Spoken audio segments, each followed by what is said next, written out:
At my son's McGill graduation, he stood on stage as valedictorian, the golden boy of his class, in front of thousands. He looked straight at his stepfather, pointed at him, and said, "You showed me what it means to have a real father, one who invested in my future." He thanked his mother, his professors, but he never said my name, so I stood up and walked out. Months later, when his $120,000 dream job disappeared and he came begging for the $150,000 trust fund I'd saved my entire life for him, he found out it was already gone. I appreciate you being here. Before I tell you what happened next, let me know, where are you watching from right now? Leave a comment with your location so I know you're still with me. Because what you're about to hear isn't just about a graduation speech.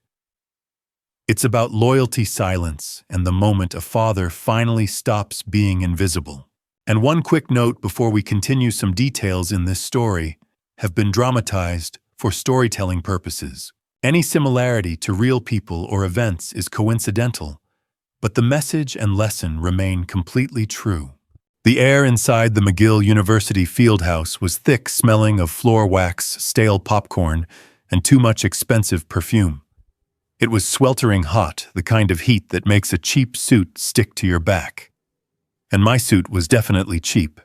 It was a charcoal gray number I had bought off the rack at a department store in Boston 10 years ago for a cousin's funeral. The collar was too tight, choking me, reminding me with every breath that I didn't belong here. I am Thomas Sterling, 70 years old, a retired master electrician from South Boston. I have spent my entire life in work boots, denim, and high-visibility vests.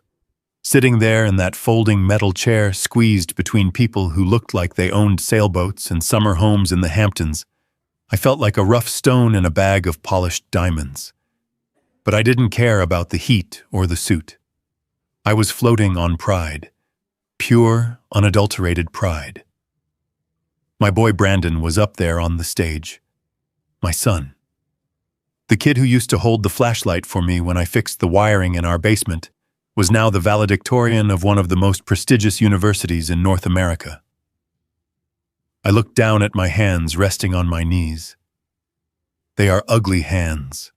Thick, calloused, scarred from decades of pulling cable, stripping wire, and taking shocks that would knock a lesser man out cold. There is a burn scar on my left forearm that runs from my wrist to my elbow, a souvenir from a transformer explosion in '98 that nearly killed me. I remember that night vividly. I was working a triple shift during a blizzard because tuition prices were going up, and I wanted to make sure Brandon's college fund stayed ahead of inflation. That fund. That was my life's work. $220,000 over 4 years. That is what it cost to get him to this stage. I didn't take out loans. I didn't ask for financial aid. I paid every single cent out of my pocket. I drove a truck with 300,000 miles on it so he could drive a decent sedan. I ate sandwiches from gas stations so he could have a meal plan. I haven't taken a vacation since 2004. But looking at him now, adjusting his cap and gown, looking so confident and sharp, I told myself it was worth every drop of sweat. It was worth every missed holiday. I had built a foundation so he could build a skyscraper. I glanced to my right. 3 seats away sat my ex-wife Diane and her husband Richard. They looked like they belonged on the cover of a magazine. Richard was wearing a navy Italian suit that probably cost more than my truck. He was tanned, manicured, and smiling that oily, self-satisfied smile of his. He worked in finance or consulting or wealth management. I never really understood what he actually did, except that it involved talking a lot and producing nothing you could hold in your hands. He had come into Brandon's life when the boy was 15, dazzling him with leased luxury cars and weekends at golf resorts. Diane whispered something in Richard's ear and giggled like a schoolgirl. They didn't look at me. To them, I was just part of the furniture, a necessary inconvenience, the wallet that opened up when the bills came due. The dean introduced Brandon, and the applause was thunderous. I clapped the loudest, my rough hands making a sharp, cracking sound. Brandon stepped to the podium. He looked handsome. He looked smart. He looked like everything I wasn't. He cleared his throat and began to speak. His voice was smooth, polished, devoid of the Boston accent I had never been able to shake. He talked about the challenges of the modern world. He talked about resilience. He talked about the future of economics. I sat there, leaning forward, waiting. Every graduate thanks their parents. It is the standard script. I was ready to wipe a tear from my eye. I was ready to nod humbly. Then he shifted his weight and smiled toward our section. And now, he said, his voice dropping an octave to sound sincere, I need to thank the people who made this possible. Success is not a solo journey. It is crafted by those who guide us. My heart hammered against my ribs. Here it comes, I thought. First to my mother, Diane, he said. Thank you for your unwavering belief in me. Diane blew him a kiss, dabbing at her dry eyes with a silk handkerchief. And Brandon continued, taking a dramatic pause. I want to give a special thank you to the man who stepped up, the man who showed me what it truly means to be successful. I sat up straighter. I prepared to smile. To my stepfather, Richard, Brandon announced, his voice booming through the speakers. Richard, you didn't have to take me on, but you did. You taught me that we are not defined by where we come from, but by where we are going. You taught me that style, presentation, and networking are the keys to the kingdom. You invested your time, your wisdom, and your vision in me. You showed me how to walk into a room and own it. I am the man I am today because of you. I wouldn't be standing on this stage without your guidance. Thank you, Dad. The word hung in the air like toxic smoke. Dad. He called him Dad. The applause started again, polite and enthusiastic. Richard stood up, buttoning his jacket with a flourish, and waved to the crowd as if he had just been elected president. He pointed at Brandon with 2 fingers, a cool, slick gesture. I sat frozen. The blood drained from my face, leaving me cold, despite the suffocating heat of the room. My ears were ringing. I waited for the and. I waited for and to my biological father, Thomas, for working himself into an early grave to pay for this degree. But the and never came. Brandon turned back to his notes and moved on to a quote by Elon Musk. He had erased me. In front of 2,000 people in the most important moment of his life, he had wiped me out of existence. The hours in the tunnels, the burns, the weekends spent fixing neighbors' wiring for extra cash, the check I wrote every semester for $55,000. It meant nothing. To him, my contribution was just a biological function and a bank transfer. Richard, who hadn't paid a dime, who had never changed a diaper or sat up with him through a fever, was the hero because he taught him how to wear a suit and order expensive wine. A dark, heavy rage began to boil in my gut. It wasn't the hot, flashing anger of a bar fight. It was the cold, hard resolve of a man who realizes the job is over. I looked at my hands again. The scars looked deeper now. They looked ugly.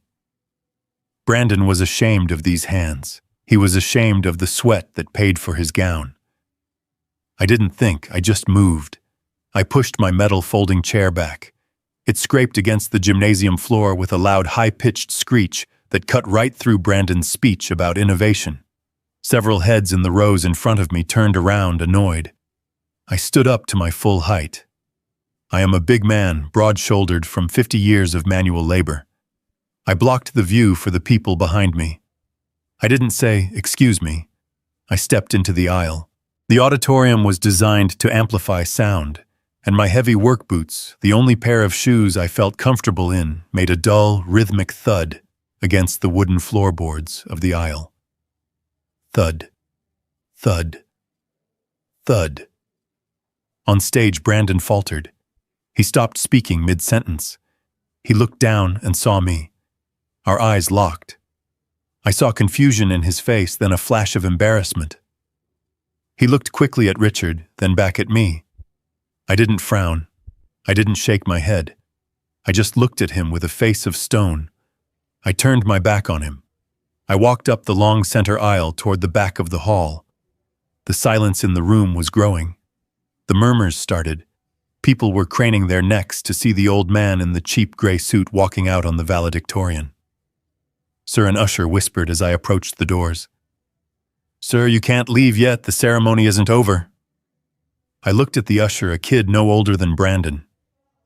"My part is over, son," I said. My voice was loud enough to be heard by the back 5 rows. "The bill is paid."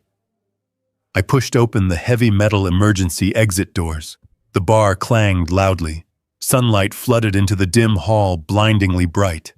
I stepped out into the fresh air and let the heavy door slam shut behind me, cutting off the sound of my son's voice, cutting off the applause for Richard, cutting off the last 23 years of my life. I stood in the empty parking lot, took a deep breath of air that didn't smell of betrayal, and loosened my tie. It was done.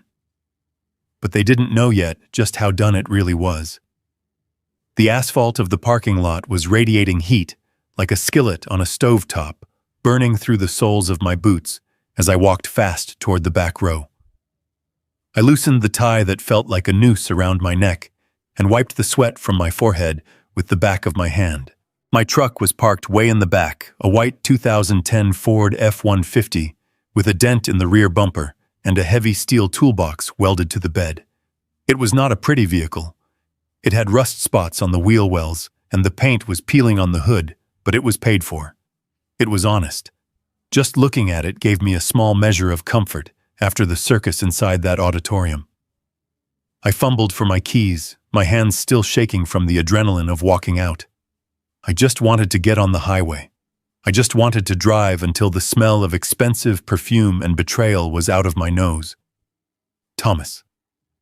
The shriek cut through the humid air like a circular saw hitting a nail. I did not have to turn around to know it was Diane. I knew that tone better than I knew my own heartbeat. It was the same tone she used when I came home with grease on my jeans after a 14-hour shift. It was the same tone she used when she told me 15 years ago that she was leaving me for a man with a better portfolio and softer hands. I unlocked the truck door hoping to slide in and start the engine before they reached me, but I was not fast enough. "Thomas Sterling, you turn around and look at me right now." I turned slowly. They were hurrying across the lot, looking ridiculous in the heat. Diane was struggling in her high heels, her face flushed with rage, not exertion. Richard was trotting beside her, trying to maintain his cool composure, but sweating through his navy silk shirt. They stopped 10 feet from me, panting heavily. "You look like a maniac," Diane spat, her chest heaving. "What the hell is wrong with you walking out in the middle of the speech like that? You are making a scene, Thomas. You are embarrassing him on the most important day of his life." I leaned back against the warm metal of my truck and crossed my arms over my chest. I looked at this woman I had once built a house for with my own 2 hands. I did not see the woman I loved anymore. I saw a stranger with cruel eyes. "I did not embarrass him, Diane."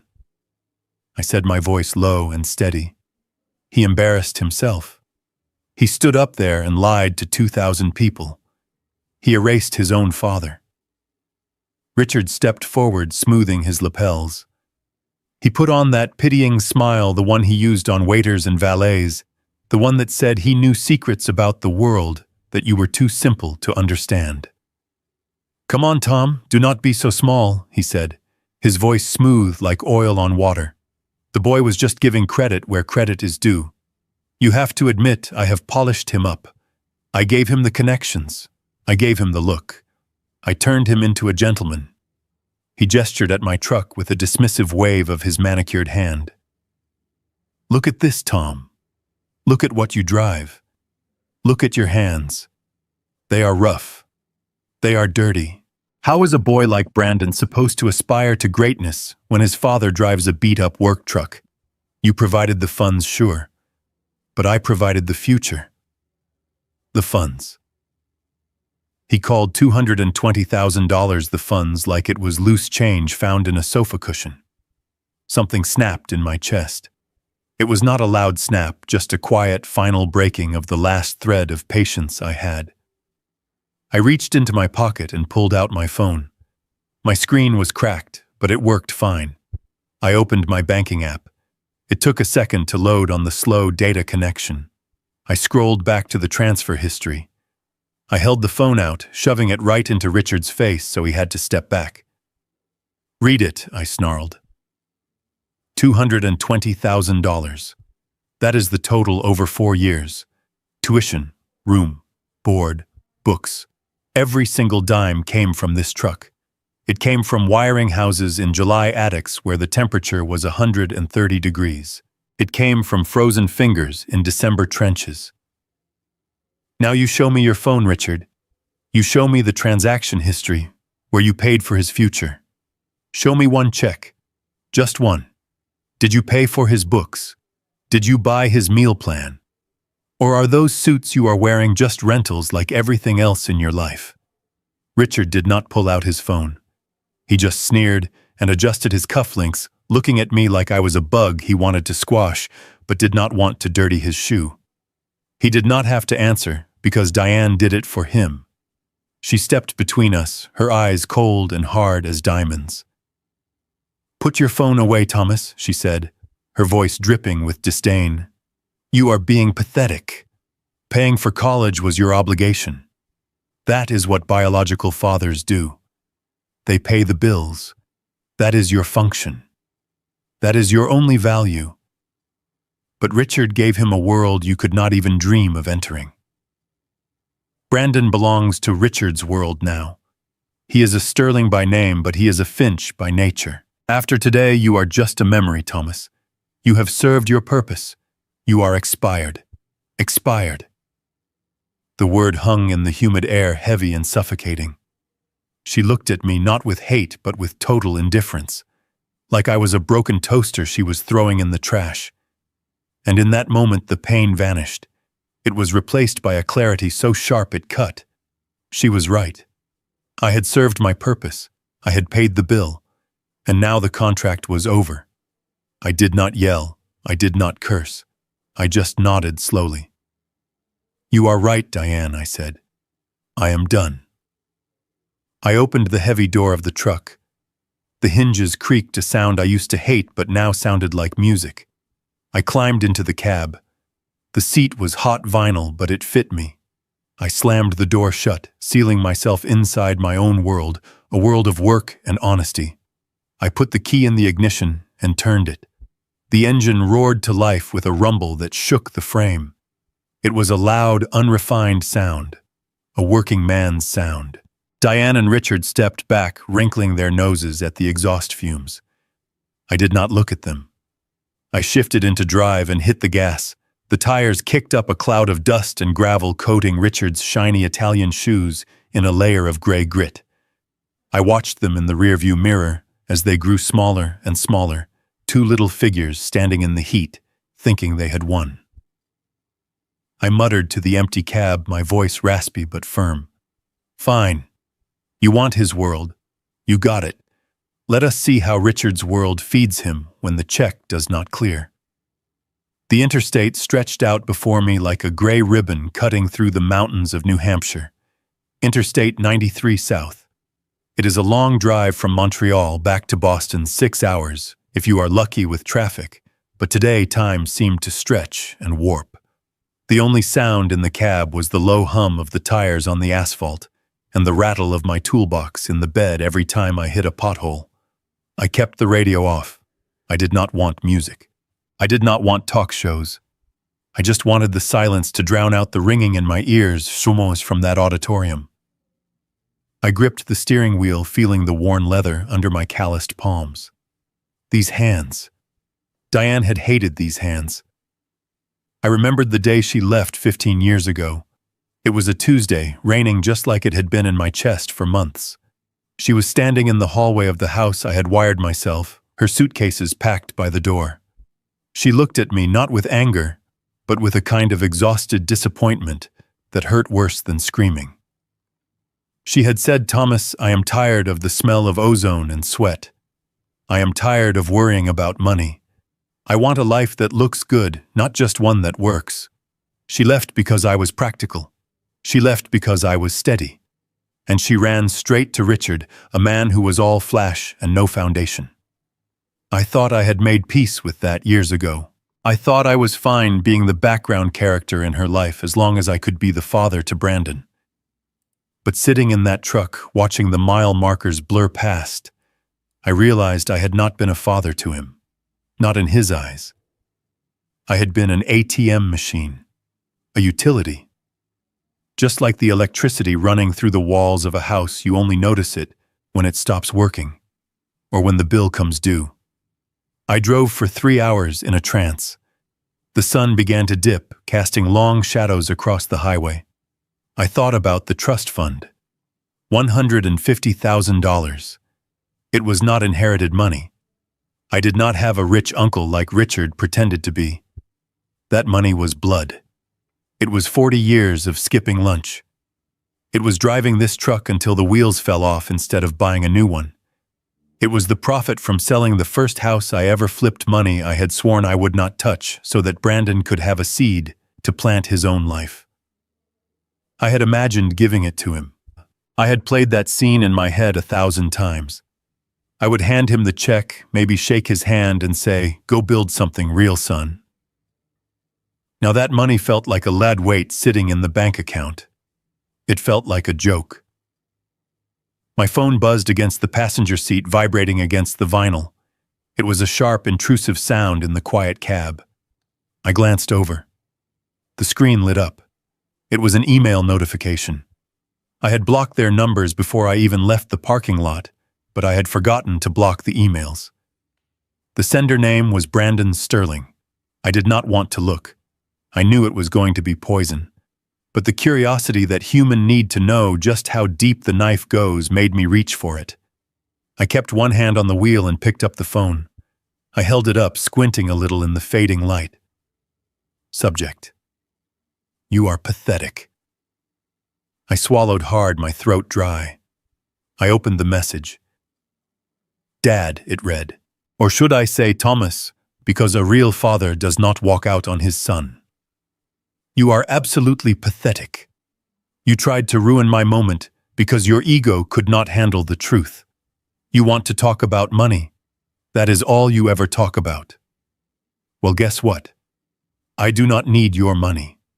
I do not need your little blue-collar contributions anymore. Doong Richard has secured me a position as an investment manager at Sterling and Finch. My starting salary is $120,000 a year. That is more than you made in your best years pulling wire. I am entering a world you do not understand, a world of real wealth. So keep your spare change. I do not want it. And do not contact me. Do not call. Do not write until you learn how to act like a gentleman and apologize to Richard for disrespecting him. I read it twice. Then I read it a third time. $120,000. Sterling and Finch. Richard got him the job. The words should have hurt. They should have torn me apart. And for a second they did. It felt like the air had been sucked out of the cab. My own son thought I was pathetic because I worked with my hands. He thought a salary he had not even earned yet made him better than me. But then something shifted. It was like a breaker tripping in my head, cutting the power to the part of me that was hurt, the part of me that was so. The heat in my chest cooled instantly. The grip on my heart loosened. He did not need me. He said it right there in black and white. He had Richard. He had a 6-figure job. He had a future secured by his stepfather's connections. He was safe. He was set. And I was free. I felt a strange light sensation wash over me. It was relief. For 23 years, I had been carrying the weight of his future on my back. I had been worrying, saving, scraping, terrified that I would not be able to provide enough. I had let Diane's insults and Richard's sneers slide off me because I thought I had to for Brandon. But Brandon had made his choice. He had chosen his father. He had chosen his investor. I looked at the road ahead. I saw a sign for a rest area 1 mile ahead. I put on my blinker. The clicking sound was steady, rhythmic, calming. I steered the big truck off the highway and rolled into the parking lot. I pulled into a spot away from the other cars under a flickering street lamp.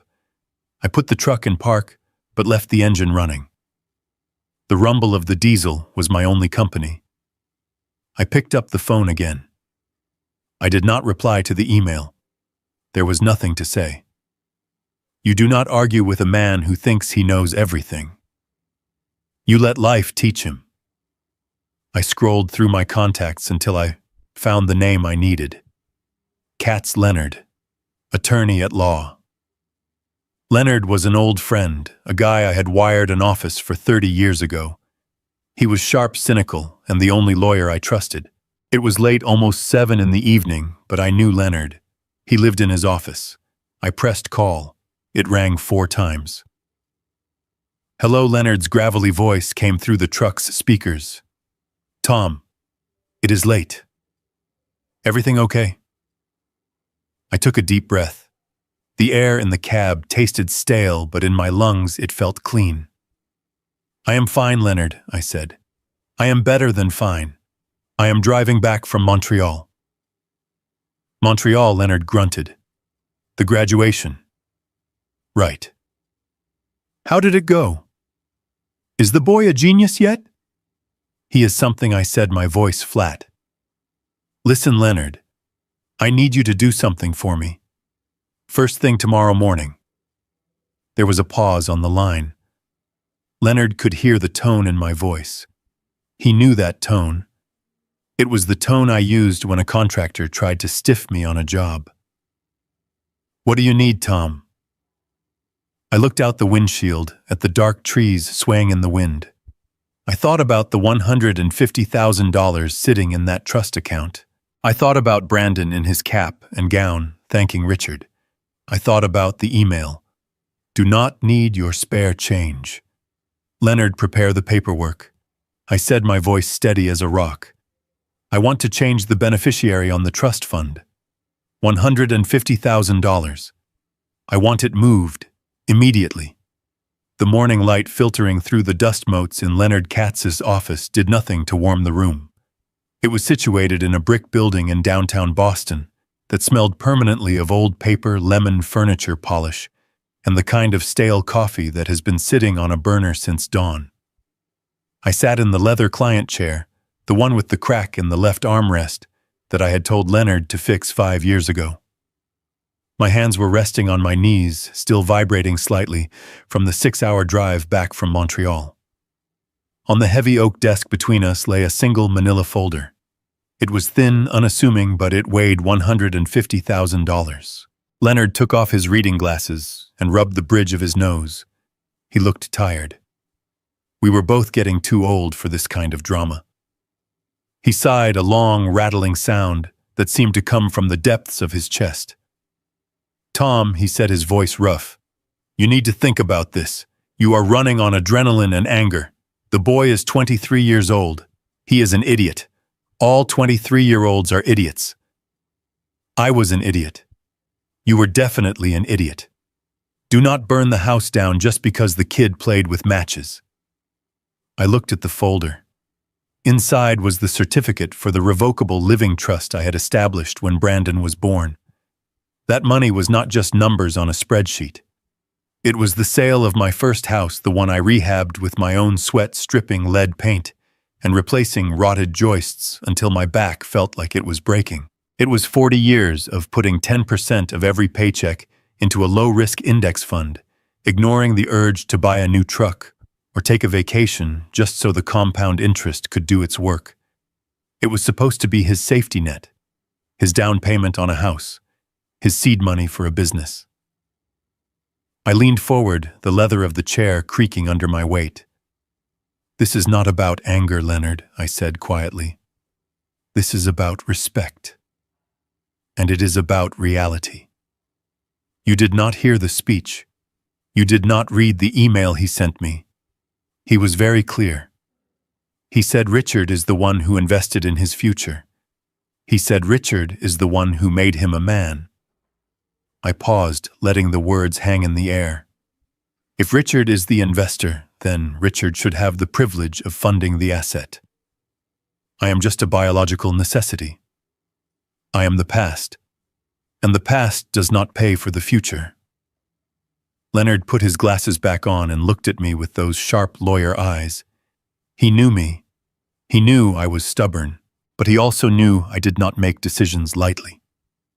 You want to dissolve the trust, he stated flatly. No, I corrected him. I do not want to dissolve it. I want to empty it.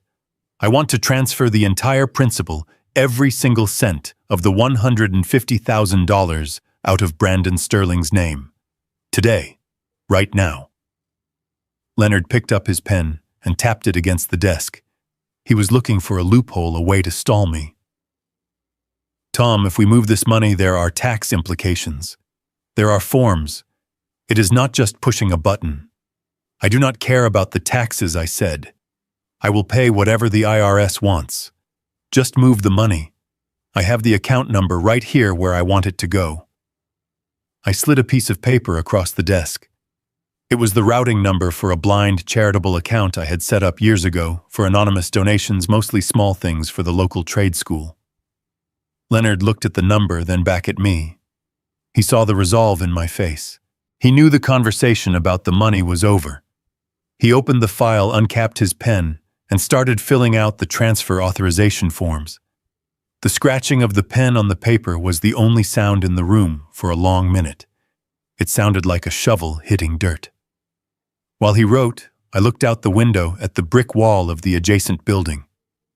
I had one more piece of business. The anger from the graduation had cooled into a hard, cold suspicion.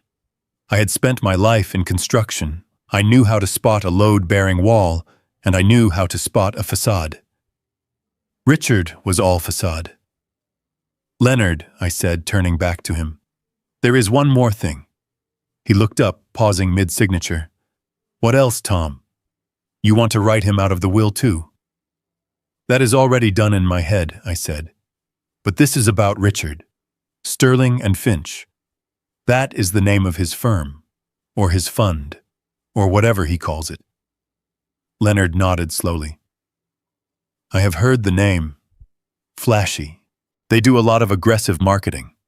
I want you to hire a private investigator, I said. A forensic accountant. Someone who knows how to dig through shell companies and offshore nonsense. I want to know everything about Richard. I want to know where his money actually comes from. I want to know if he actually owns that house Diane is living in, or if the bank does. I want to know if this job he gave Brandon is real. Leonard frowned, putting the pen down. Why, Tom? You are out. You just cut ties. Why do you care what Richard does? Let them play in their sandbox. I shook my head. It is not about caring. It is about knowing. I stood next to that man in the parking lot yesterday. He was sweating through a silk suit. He talked big, but his eyes were shifting. I have seen that look before. I saw it on a developer in '98 who tried to pay me with a post-dated check right before he skipped town. Richard smells like ozone Leonard. He smells like a wire that is about to short-circuit and burn the whole house down. Leonard leaned back, interlacing his fingers. You think he is a fraud? I think a man who has to tell you how rich he is every 5 minutes is usually broke, I said. And Brandon just bet his entire life on him. I want to know when the crash is coming, not so I can stop it, but so I am not standing under the falling debris when it happens. Leonard studied my face for a long moment. He saw the technician in me, the man who spent 40 years troubleshooting systems. He nodded.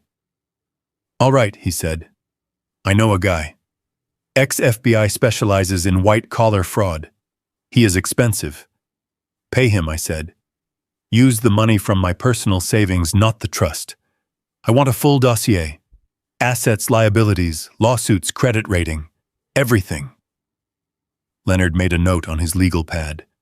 Then he turned the transfer document around and pushed it toward me. It was the death warrant for Brandon's safety net. The line for the signature was waiting. "You sign this, Tom, and there is no undo button," Leonard warned one last time.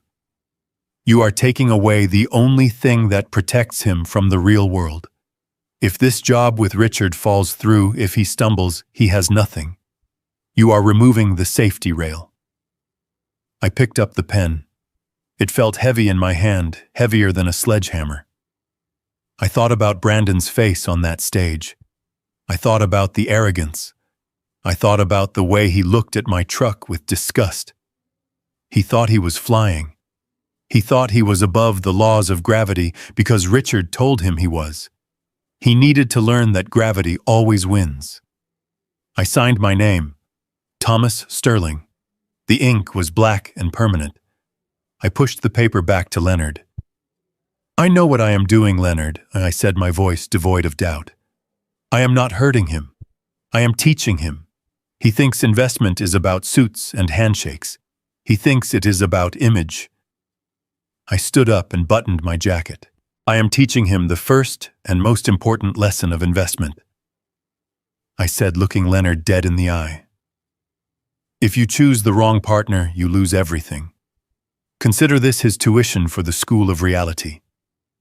Leonard looked at the paper, then at me. He didn't say anything else. He just closed the folder. The sound was final, like a judge's gavel. I turned and walked out of the office, leaving the money and my son behind. The silence in my kitchen had a texture to it. It was thick and heavy like a wool blanket, but it was not uncomfortable. It had been exactly 30 days since the graduation, 30 days since I walked out of that auditorium, and 30 days since I had spoken a single word to my son. I sat at my small Formica table, the same table where I used to help Brandon with his math homework 20 years ago. My dinner was simple. A hamburger I had grilled myself on the back deck, sitting on a paper plate with a side of potato chips. There was no wine. There was no waiter hovering to refill my water glass. There was just me, the hum of the refrigerator, and the glow of my laptop screen. I had created a fake Facebook account a week ago. I used a generic name, John Smith, and a picture of a landscape I found on Google. It was not something I was proud of. Spying on your own child feels dirty, like looking through a keyhole you know you should not look through. But I was a father, and habits die hard. I needed to know if he was alive. I needed to know if the crash had happened yet. I clicked on his profile. It was public, of course. Brandon wanted the world to see him. The feed was a barrage of success, or at least the appearance of it. It was a carefully curated exhibition of a life that cost a fortune. There was a photo from 3 days ago. Brandon was sitting at a table with a white tablecloth holding a glass of amber liquid. The caption read, "Closing deals and opening doors. The view from the top is worth the climb." He tagged the restaurant. It was Le Bernardin in New York. I looked at the prices on their online menu. A tasting menu was $300 a person. I looked at my hamburger. It cost me maybe $4 to make. I scrolled down. There was a picture of his new office. It was corner office with floor-to-ceiling windows looking out over Boston Harbor. The water was blue, the sailboats were white specks in the distance. The caption said, "My new view. Grateful for the opportunity to lead at Sterling and Finch. Big things coming." It looked impressive. To anyone else, to his college friends, to his old professors, it looked like he had made it. He was the golden boy. But I looked closer. I zoomed in on the desk. It was empty. There were no papers, no files, no personal photos. Just a laptop and a phone. It looked like a stage set. It looked like a space that had been rented for an hour just to take the photo. Then I saw the post from yesterday.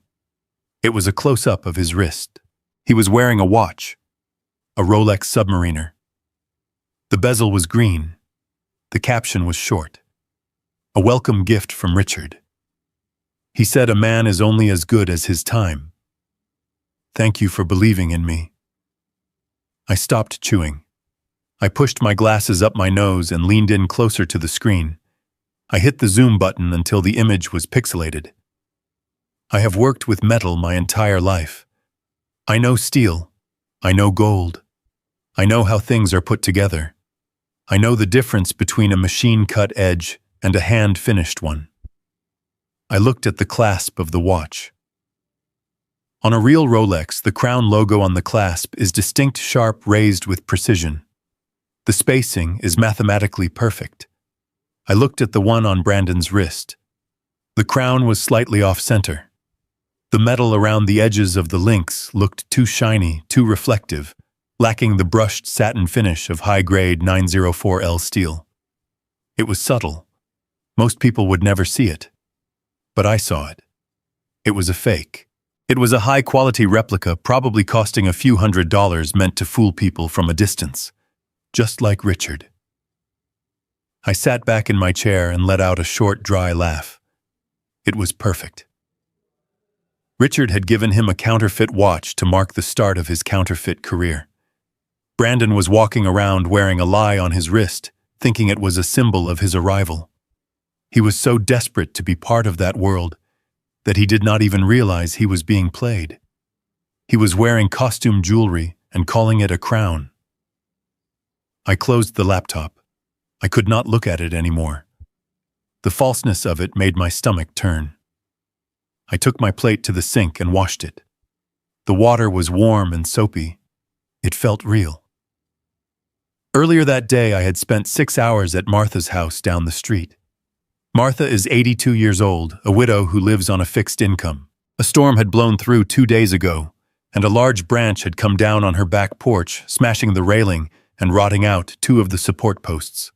She had called a contractor, and he had quoted her $4,000. She didn't have $4,000. I went over there with my tool belt and my truck. I spent the morning tearing out the rotted wood. I measured, I cut, I sanded. I replaced the posts with pressure-treated lumber. I rebuilt the railing, making sure it was sturdy enough to hold a truck. I sanded it down until it was smooth as glass. When I was done, Martha came out with a glass of lemonade and a plate of oatmeal cookies. She tried to press a check into my hand for $200. Her hands were shaking. I pushed the check back. "No, Martha," I had said. "You keep that. Buy some flowers for the garden." "But Thomas, the materials," she argued. "You worked all day. I had the wood left over from another job," I lied. "It was just gathering dust. You are doing me a favor by letting me use it." She hugged me then. She smelled like lavender and old paper. She held on to me tightly, and I felt her gratitude. It was heavy and real. It was worth more than any steak dinner in New York. It was worth more than any fake Rolex. That railing would stand for 20 years. It was something tangible. It was a contribution to the world. I dried my hands on a dish towel and looked out the kitchen window into the darkness of my backyard. I could see the outline of my shed where I kept my tools. That was my reality. Wood, metal, sweat, and kindness. Brandon's reality was filters, angles, and captions. He was building a house on sand, and the tide was coming in. I walked into the living room. On the small table by the front door lay a thick manila envelope. I had picked it up from my post office box on the way home from Martha's. There was no return address, just a stamp, and my name typed on a white label. It was the report from the private investigator Leonard had hired. I stood there looking at it. It sat there like an unexploded bomb. I knew what was inside. I knew it wasn't going to be good. If Richard was real, if his company was legitimate, the report would be thin. It would be a few pages of tax returns and property deeds. This envelope was an inch thick. It was heavy. I reached out and touched the paper. It felt cold. Inside that envelope was the demolition of my son's world. Inside were the details of the shell companies, the leveraged assets, the maxed-out credit lines. Inside was the proof that the man Brandon called Dad was nothing more than a grifter in a rented suit. I did not open it. Not yet. I was not ready to see the gory details tonight. I wanted to hold on to the peace of the day for just a little longer. I wanted to savor the feeling of the smooth wood of Martha's porch railing under my hand. I picked up the envelope and carried it to my bedroom. I placed it on the nightstand next to my alarm clock. It would be there in the morning. The truth wasn't going anywhere. Richard wasn't going anywhere, at least not until the handcuffs clicked. I turned off the lamp and lay down in the dark. I closed my eyes, but the image of that fake Rolex on Brandon's wrist burned behind my eyelids. He was so proud of it. He was so proud of the lie. "Sleep well, son," I whispered into the empty room. "Enjoy the view while you can. Because the eviction notice is sitting right here on my nightstand." The kitchen table was cold under my elbows. The single bulb in the overhead fixture cast a yellow, jaundiced light over the formica. It was a 60-watt bulb, old-school filament, the kind they do not make anymore because they are inefficient. I liked it because it was honest. It got hot. It burned energy. It gave light. It did not pretend to be anything else. I used my pocket knife, a buck knife I had carried since 1985, to slit the top of the manila envelope. The sound of the paper tearing was loud in the empty house. I slid the contents out. It was a thick stack of paper clipped together with heavy black binder clips. The smell of laser printer toner wafted up, dry and chemical. This was the autopsy report of a life that was still walking around. I started reading. I read slowly. I read every line, every footnote, every disclaimer. I treated it just like a set of electrical schematics for a skyscraper. You do not skim schematics.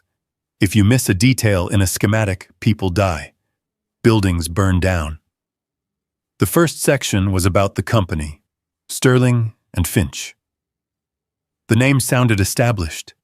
It sounded like old money, like mahogany boardrooms and handshakes at the yacht club.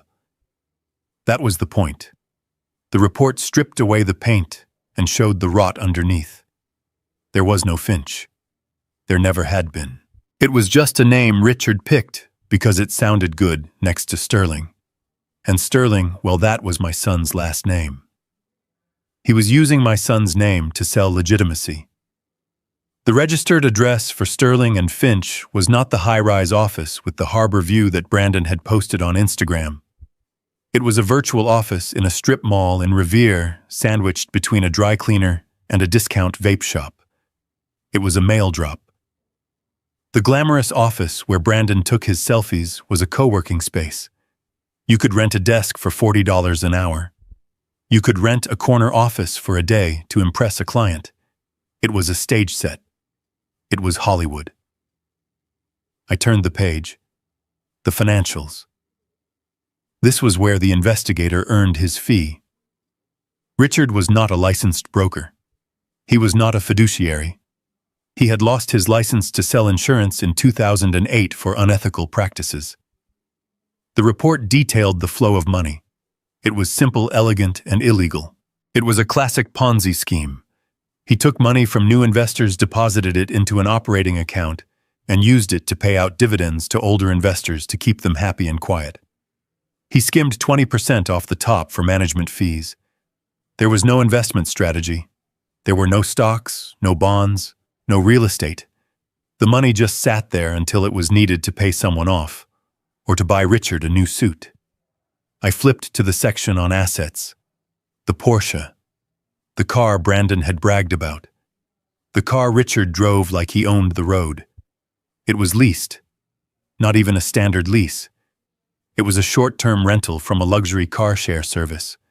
He rented it for weekends. He rented it for client meetings. He paid a premium to look like a millionaire for 3 hours at a time. Then I saw the house. Diane's house. The house I had left her. The house I had paid off before the divorce because I wanted my son to have a secure roof over his head. I looked at the title search. It was bleeding. There was a primary mortgage taken out 5 years ago. There was a second mortgage taken out 2 years ago. And there was a third lien, a high-interest private loan taken out 3 months ago. The equity was gone. It was less than zero. They were underwater. If the market dipped even half a percentage point, or if Richard missed one payment to the sharks he borrowed from the bank, would take the keys. Diane was sleeping in a house she did not own anymore. She was sleeping inside a foreclosure waiting to happen. My stomach churned. I felt a physical nausea, the kind you get when you smell burning insulation and know a fire is smoldering behind a wall. I turned to the last section. The personnel file. Brandon Sterling. This was the part I had been dreading. I wanted to see that he was just a secretary. I wanted to see that he was making copies and getting coffee. But it was worse. Job title: Junior Investment Associate. Duties: Client acquisition. The investigator had attached copies of emails and promotional flyers. Brandon was not analyzing markets. He was not looking at spreadsheets. He was a shill. He was the bait. Richard was using him to recruit. Brandon was reaching out to his college friends, the ones with wealthy parents. He was reaching out to his old professors. He was telling them about this exclusive opportunity with his brilliant stepfather. I read an email Brandon had sent to a fraternity brother. "Trust me, Mike," he wrote. "Richard is a genius. We are seeing returns of 15% month over month. I put my own signing bonus back into the fund because I believe in it so much. Get in now before we close the round." My son. My son was bringing lambs to the slaughter. I put the paper down. My hand was shaking. I wondered if he knew. Did he know it was a lie? Or was he so blinded by the flash, so desperate to be part of the club, that he did not ask questions? I looked at the numbers again. 15% month over month. Anyone who has passed high school math knows that is impossible. Anyone with an ounce of common sense knows that is a scam. But Brandon did not have common sense. He had ambition, and ambition without experience is a dangerous thing. He was either a criminal co-conspirator or a useful idiot. I prayed he was just an idiot. I sat there, in the silence. The refrigerator hummed. A car drove by outside its headlights, sweeping across the kitchen wall. I picked up my phone. My thumb hovered over the screen. I should call him. I should call Diane. I should drive over there right now, kick down the door, and throw these papers in their faces. I should scream at them to get out, to sell the car, to return the money, to run before the FBI knocked on the door. It was the instinct of a father. It was the instinct of a protector. You see a wire sparking, you cut the power. You do not wait for the fire. I opened the keypad. I started to dial Brandon's number. I knew it by heart. Then I stopped. I remembered the email. The words floated in front of my eyes, glowing in the darkness of my memory. "Do not contact me until you know how to behave like a gentleman." He had drawn the line. He had built the wall. He had told me explicitly that he did not want my help, my advice, or my presence. He had chosen Richard. He had chosen the lie because the lie felt better than the truth. If I called him now, if I showed him this, he would not believe me. He would say I was jealous. He would say I was trying to sabotage him. He would say I was forging documents because I was a bitter old man who could not stand to see him succeed. He would hate me for destroying his dream, even if the dream was a nightmare. I slowly lowered the phone. I placed it face down on the table. You cannot save a man who is falling if he thinks he is flying. You have to wait until he hits the ground. I stood up and walked to the cabinet above the sink. I reached way to the back behind the box of cornstarch and the bottle of soy sauce that expired in 2012. My fingers brushed against a crinkled, soft pack. I pulled it out. Marlboro Reds. I had quit smoking 10 years ago when the doctor told me my blood pressure was creeping up. I had kept this pack for an emergency, a real emergency, like a nuclear war or an earthquake. I figured this counted. I tapped the pack against my palm. I pulled out a cigarette. It was stale and dry. I put it between my lips. I struck a match from the box by the stove. The sulfur flared a sharp, biting smell. I held the flame to the tobacco and inhaled. The smoke hit my lungs like a hammer. I coughed a deep, hacking cough that rattled my chest. But then the nicotine hit my blood. I felt my shoulders drop an inch. I felt the buzzing in my head slow down. I sat back down at the table, the smoke curling up into the yellow light. I looked at the dossier one last time. It was a tragedy written in numbers. It was a train wreck in slow motion. I took another drag. The ash glowed bright orange. "Okay," I said to the empty room. My voice was raspy from the smoke. "Okay." I closed the folder. I lined up the edges perfectly with the edge of the table.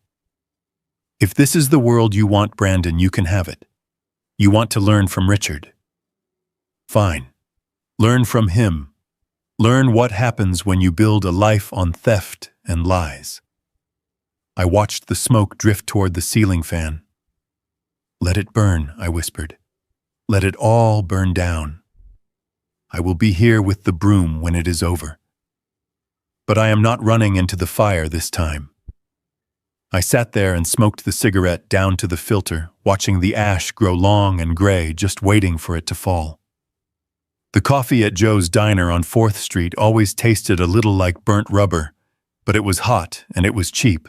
I sat in my usual booth, the vinyl cracked and taped over with silver duct tape, nursing a black mug and watching the steam rise. It was a Tuesday morning, 3 months after I had smoked that stale cigarette in my kitchen. Outside the window, the Boston rain was coming down in sheets, washing the grit off the sidewalks. But inside it was warm and smelled of bacon grease and old men. I had a job lined up for 10 o'clock rewiring a breaker panel in an old Victorian in Dorchester, so I was taking my time letting the caffeine wake up my joints. The television mounted in the corner above the pie case was usually tuned to the Weather Channel or sports highlights.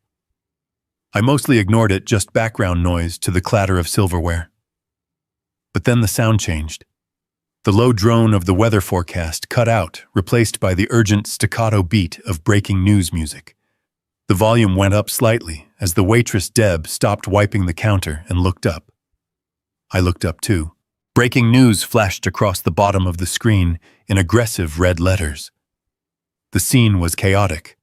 A shaky camera shot from a helicopter looking down at a familiar street in the financial district. I recognized the building. It was the high-rise where Brandon claimed to have his corner office, the CO working space that Richard used as a stage set. The camera zoomed in. Police cruisers and black SUVs were blocking the street. Men and women in blue windbreakers with yellow letters on the back were swarming the entrance. FBI, SEC. I put my mug down slowly. My hand was steady, but my heart gave a single hard thump against my ribs. It was happening. The wire had finally shorted out. The news anchor, a young woman with perfect hair and a serious face, started speaking. "Federal agents are currently raiding the offices of Sterling and Finch, an investment firm located in downtown Boston. Sources say the firm is at the center of a massive investigation involving securities fraud, wire fraud, and the operation of a Ponzi scheme estimated at over $5 million. $5 million. The number floated in the air. It was less than I expected, but enough to ruin 100 lives. Enough to put Richard away for 20 years. The camera cut to a ground-level view. A reporter was standing behind yellow police tape, shouting to be heard over the sirens. Behind him, the revolving doors of the lobby spun, and a group of agents marched out. In the middle of the phalanx was Richard. He was not wearing his suit jacket. His silk tie was loosened, hanging crookedly around his neck. His hands were behind his back, cuffed. He did not look like a master of the universe anymore. He looked small. He looked old.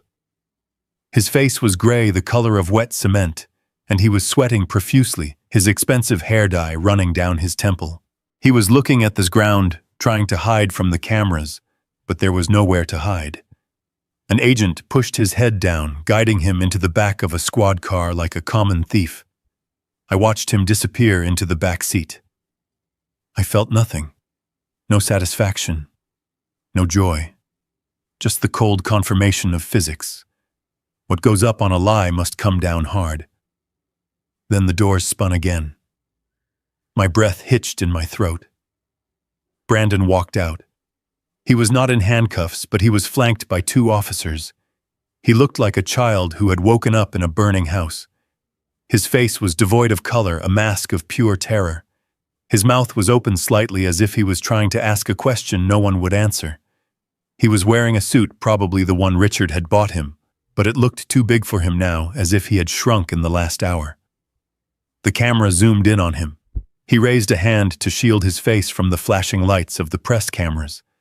On his wrist, the fake Rolex glinted in the harsh TV lights. It shone brightly, a piece of polished glass and cheap steel pretending to be luxury.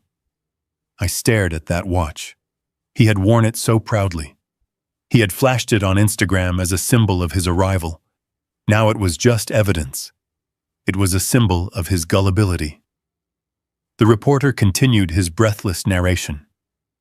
We are told that other employees are being detained for questioning. Assets are being seized as we speak. The camera panned to the curb. A flatbed tow truck was backing up. The operator was hooking chains to the undercarriage of a silver BMW. Brandon's BMW. The company car. The car he had posted about saying, "Hard work pays off." I watched Brandon stop on the sidewalk. He saw the tow truck. I saw his shoulders slump. I saw the realization hit him like a physical blow. That car was not his. The apartment he lived in was not his. The job was not his. Even the watch on his wrist was a lie. He stood there in the rain, the water soaking his suit, his hair plastered to his forehead, watching his symbol of success being dragged up the ramp of a tow truck. An officer said something to him and touched his elbow. Brandon jumped. He looked around wildly, scanning the crowd of onlookers. For a second, he looked right into the news camera. His eyes were wide, wet, and desperate. He looked lost. He looked like he was searching for someone to step in and fix it, someone to tell the police there had been a mistake. He was looking for a father. But Richard was in the back of a cruiser, and I was sitting in a diner 3 miles away with a cold cup of coffee. I watched him get led toward a different car, an unmarked sedan. He got in the back seat, not as a criminal maybe, but as a witness, a pawn, a fool, who had been holding the bag when the cops kicked down the door. Deb the waitress shook her head and poured more coffee into the cup of the man next to me. "Look at that," she said, clicking her tongue. "Scammers, stealing from people's retirements. I hope they rot. That kid looks like he's barely out of diapers. Probably in on it too." I didn't say anything. I didn't say that's my son. I didn't say he isn't a criminal, he's just stupid. I just stared at the screen until the feed cut back to the anchor in the studio. The show was over. The curtain had fallen. I looked down at my hands. They were covered in small nicks and scratches from yesterday's work. They were real. The coffee mug was real. The table was real. I reached into my pocket and pulled out a $5 bill. I placed it on the table under the salt shaker. I stood up and buttoned my canvas work jacket. I did not feel vindicated. I did not feel like cheering. I felt a heavy aching sadness in the center of my chest. That was my boy on that screen. That was the kid I taught to ride a bike. Seeing him broken, seeing him humiliated, it didn't taste like victory. It tasted like ash, but I could not fix it. I could not run down there and bail him out. If I did, he would never learn. He would think there is always a safety net. He would think consequences are for other people. He had to sit in that police station. He had to answer the questions. He had to walk home in the rain because his car was gone and his accounts were frozen. He had to feel the cold reality of the pavement under his feet. I walked to the door of the diner. The bell jingled a cheerful sound that felt out of place. I stepped out into the rain. It was cold and raw. I pulled my collar up. I had a job to do in Dorchester. A breaker panel that kept tripping. A family that needed their lights to work. I got into my truck and turned the key. The engine rumbled steady and reliable. I put it in gear and pulled out into traffic. I didn't look back at the TV. I drove toward the job, toward the work, toward the only thing that never lies to you. The world was falling apart for Brandon Sterling, but Thomas Sterling had work to do. The sound of expensive plastic wheels dragging across concrete is distinct. It is a hollow, scraping sound that echoes humiliation. That was the sound Brandon made as he stood on the sidewalk outside the glass doors of the Meridian luxury apartments. He had 2 Louis Vuitton suitcases, or at least knockoffs that Richard had bought him, standing like tombstones on the wet pavement. It was raining again in Boston, a cold, miserable drizzle that soaked into his suit and made his hair plaster to his forehead. He wasn't waiting for a valet. He wasn't waiting for a town car. He was waiting for nothing, because he had nowhere to go. 10 minutes ago, the concierge, a man named Gary, who Brandon had tipped $20 just last week to impress a date, had blocked his path to the elevators. Gary didn't smile. He didn't open the door. He just handed Brandon a white envelope and pointed to his bags, which were already sitting in the lobby. The management had been polite but ruthless. The rent hadn't been paid in 3 months, not a single dime. Richard had set up the lease. Richard had promised the checks were on autopay. Richard had lied. The lease was in Brandon's name, but the bank account attached to it was empty. Eviction in a luxury building happens fast and quiet. They change the codes. They pack your bags. They escort you out. Brandon stood there shivering. He pulled out his phone. His fingers were shaking so bad he almost dropped it. He opened his banking app. He tried to transfer money to his debit card to get a hotel room. A simple Holiday Inn. Anything dry. Account frozen. Contact your financial institution. He tried his credit card. The platinum one Richard had helped him apply for. Card suspended. He was 23 years old. He was a valedictorian, and he had exactly $42 in his wallet and a negative net worth. He tried to call his mother. Diane answered on the first ring, but she was screaming before he could even say hello. She wasn't screaming at him, she was screaming at the universe. A process server had just taped a foreclosure notice to the front door of the house in the suburbs. The bank was calling in the loans, all of them. The house was leveraged to the hilt. She was crying hysterical, asking Brandon where Richard hid the emergency cash. She was asking her son to fix it. She was drowning, and she was trying to climb on top of him to breathe. Brandon hung up. He couldn't help her. He couldn't even buy a sandwich. He stood there for 5 minutes, staring at the gray sky. He ran through his list of friends. The fraternity brothers he had bragged to. The professors he had impressed. He couldn't call them. He couldn't let them see him like this. The shame was a physical weight heavier than the suitcases. He had played the part of the prince so well that he didn't know how to be a pauper. There was only one number left. One number he had sworn he wouldn't call. One number he had blocked and deleted, but knew by heart anyway. He stared at the keypad. He swallowed his pride, or at least he swallowed the lump in his throat. He told himself it was just a loan, just a temporary fix, a business transaction. 7 miles away, I was on my knees in a crawl space under a triple-decker in Southie. The air down there was thick with the smell of damp earth, old insulation, and the sharp tang of hot copper. I was sweating through my shirt, my safety glasses fogging up.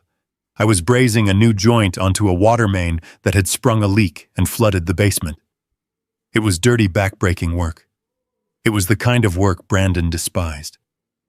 The blue flame of my torch roared in the darkness, illuminating the spiderwebs in the joists above me.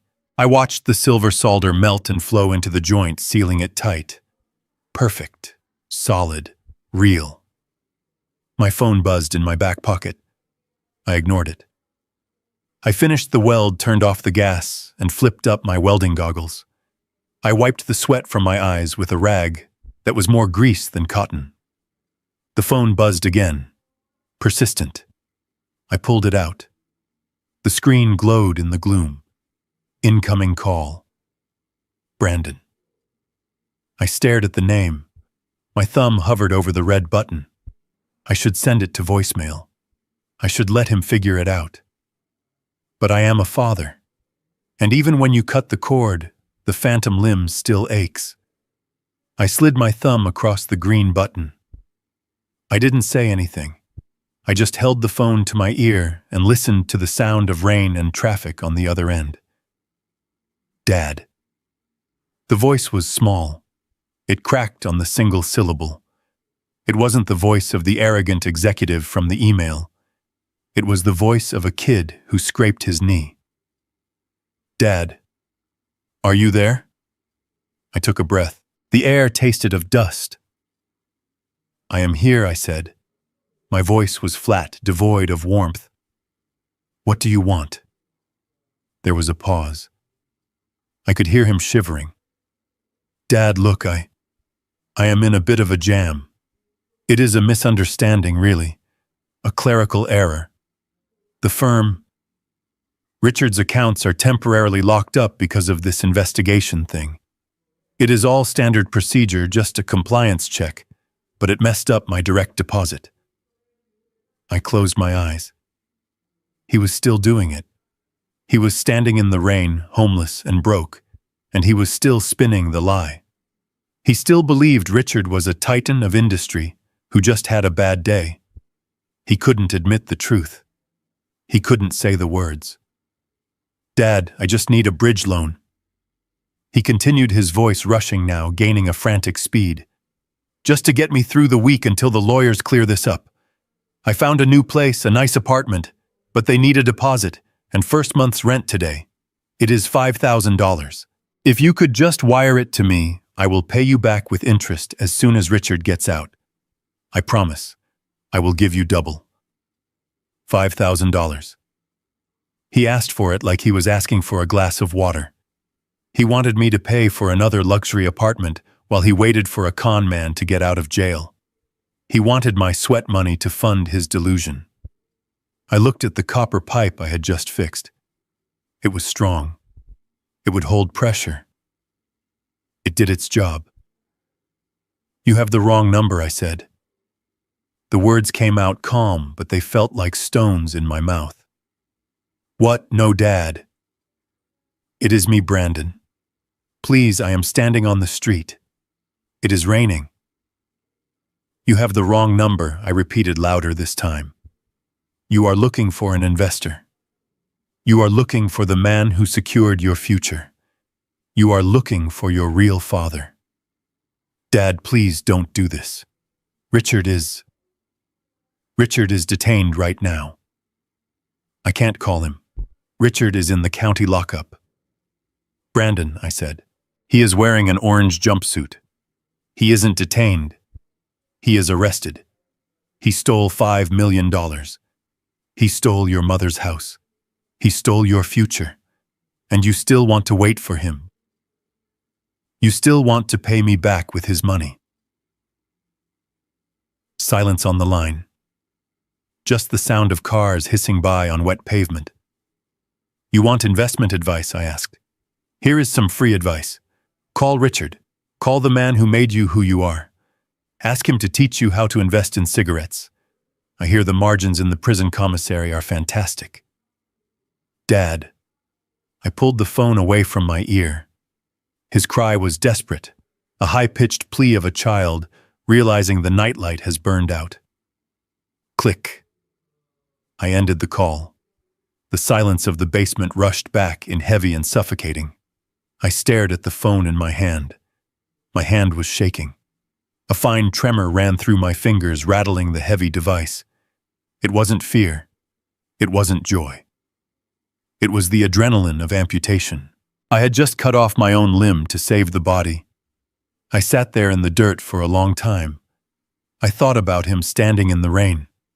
I thought about the $220,000 I had spent to put him in that suit. I thought about the trust fund that was now paying for welding masks and textbooks for kids I didn't know. I put the phone back in my pocket. I picked up my tools. I packed my torch, my solder, my flux. I stood up, my knees cracking in the damp cold. I didn't block his number again. I didn't need to. He wouldn't call back. Not today. He had to hit the bottom first. He was still falling. And you can't catch a falling man without breaking your own arms. You have to let him land. I climbed the stairs out of the basement, leaving the darkness behind, walking up toward the light of the kitchen, where the homeowner was waiting to pay me. I had earned my money today. Brandon was just starting to learn what that word actually meant. The rain was hitting the roof of my bungalow like 1,000 tiny hammers trying to break in. It was a nor'easter, the kind that blows in cold and angry off the Atlantic, stripping the last of the leaves from the trees and turning the streets of Boston into rivers of gray sludge. I was sitting in my living room in the wingback chair that I had reupholstered myself 10 years ago. A book on electrical theory lay open on my lap, but I wasn't reading. I was listening to the wind howl and thinking about copper piping. It is easier to think about copper than it is to think about your son sleeping under a bridge. Then the banging started. It wasn't a polite knock. It wasn't a visitor. It was a frantic, desperate pounding on the solid oak door I had hung back in '95. Thud, thud, thud. Someone was trying to beat the wood into submission. I didn't jump. I didn't rush. I marked my page with a strip of leather and placed the book on the side table. I stood up, my knees popping in the damp cold, and walked slowly to the foyer. I flipped the porch light switch. Through the frosted glass panel, I saw two dark, huddled shapes shivering violently against the storm. I unlocked the deadbolt and turned the handle. The wind caught the door and ripped it from my grip, slamming it against the interior wall with a crash that shook the house. The rain blew in cold and biting, soaking the entryway rug in seconds. Standing there were Diane and Brandon. They looked like ghosts that had been dragged through a sewer. Diane, the woman who once told me she wouldn't be caught dead in anything less than silk, was wearing a trench coat that was soaked through to the lining. Her hair, usually a helmet of expensive blonde highlights, and hairspray, was plastered to her skull, mascara running down her cheeks in black, oily rivulets. She was shaking so hard her teeth were audibly chattering. And Brandon, my boy. He was standing behind her, holding the handle of a suitcase that was missing a wheel. He was wearing the same suit he had worn on the news, but now it was ruined. The fabric was dark with water, the pants mud-stained up to the knees. He looked small. He looked like a child who had lost his mother in a supermarket, except he was 23 years old and standing on the doorstep of the man he had disowned. They didn't wait to be invited. They surged forward, pushing past me into the warmth of the hallway, dripping water and mud onto the hardwood floors I had sanded and stained with my own hands. Diane spun around before I could even close the door against the wind. She didn't say hello. She didn't say sorry. She attacked. It was her defense mechanism. When she was scared, she bit. "What kind of man are you?" she shrieked. Her voice was shrill, cracking with hysteria. "What kind of father leaves his own son on the street in a storm like this? You knew he was being evicted. He called you and you hung up on him. You monster!" She was trembling, pointing a manicured finger at my chest. Water dripped from her nose. She looked pathetic, but her eyes were full of the same old venom. She was blaming me. She was standing in my house uninvited, blaming me for the rain. I leaned back against the closed door and crossed my arms. I looked at the puddle expanding around her designer boots. I didn't feel anger. I felt a strange, cold distance. "Hello to you too, Diane," I said calmly. "You are dripping on my floor." She gasped, choking on her indignation. "The floor? You care about the floor? Our house is gone, Thomas. The bank came.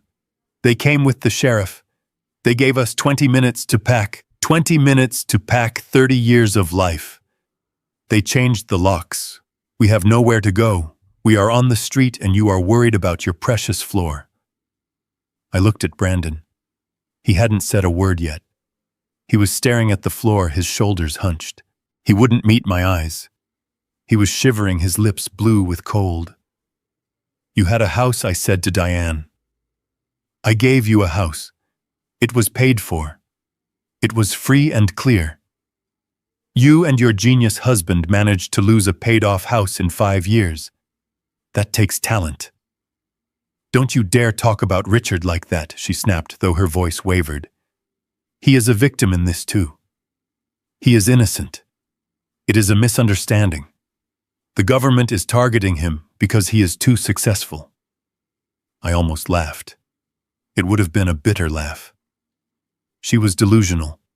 She was standing in the wreckage of her life, holding the match and blaming the fire department. Brandon stepped forward then. He put a hand on his mother's arm, trying to calm her down. He looked up at me. His eyes were red-rimmed and exhausted. He switched tactics. Diane was the hammer, but Brandon tried to be the velvet glove. He tried to play the role he thought would work. The prodigal son. Dad, please, he said, his voice soft and shaking. Mom is just upset. We are all upset. It has been a nightmare. Look at us, we are freezing. He took a step closer, opening his hands in a gesture of surrender. I know I said some things, he continued. I know I sent that email. I was wrong, Dad. I was stressed out. I was trying to impress people. But you know me. You know I didn't mean it. We are family. Blood is thicker than water, right? You always said that. You always said family sticks together no matter what. I watched him perform. It was a good performance. It was almost sincere. But I saw the flicker in his eyes. He was scanning the room. He wasn't looking for forgiveness. He was looking for a lifeline. We need help, Dad, he said, dropping his voice to a whisper. Real help. We need money. There it was. The hook. I know you still have the trust fund, Brandon said, the words rushing out now. The $150,000. I know you didn't spend it. You never spend money. You are the best saver I know. He tried to smile, a weak, ingratiating smile that made my stomach turn. We need that money, Dad. Not for cars or clothes. We need it for a lawyer. A real criminal defense attorney for Richard. The public defender is a joke. If we can get Richard out on bail, if we can get him a good legal team, he can fix this. He can explain everything to the SEC. He can get our assets unfrozen. He can get the house back. Diane nodded vigorously, her wet hair flopping. Yes, she insisted. It is an investment, Thomas. Think of it as a loan. Once Richard is cleared, he will pay you back double, triple. He just needs a fighting chance. You are sitting on that money doing nothing with it. It is Brandon's money anyway. It was meant for his future. Well, this is his future. Saving his father is his future. Saving his father. She called Richard his father. Standing in my hallway, dripping my rain onto my floor, asking for my sweat money, she called the man who robbed them his father. They truly believed it. They stood there wet and ruined, believing that I was their safety deposit box. They thought I was a static object, a tool that had been sitting on a shelf waiting for them to need me. They thought the money was still there, gathering dust, just waiting for Brandon to snap his fingers. They thought I was stupid. I felt a fire kindle in my chest, but I banked it down. I didn't let it show on my face. I needed them to understand. Yelling wouldn't work. They were deaf to yelling. I needed to show them the map of the world they were actually living in. I pushed off the doorframe and walked past them into the living room. I didn't offer them a towel. I didn't offer them tea. I walked to the center of the room and stood by my armchair. I pointed to the small 3-legged wooden stool in the corner. It was a milking stool I had made when I was an apprentice. It was hard, small, and uncomfortable. Sit, I said. Brandon looked at the stool, then at the comfortable sofa. Sit on the stool, Brandon, I commanded. My voice wasn't loud, but it had the weight of iron. He hesitated, then walked over and sat down. His knees came up high.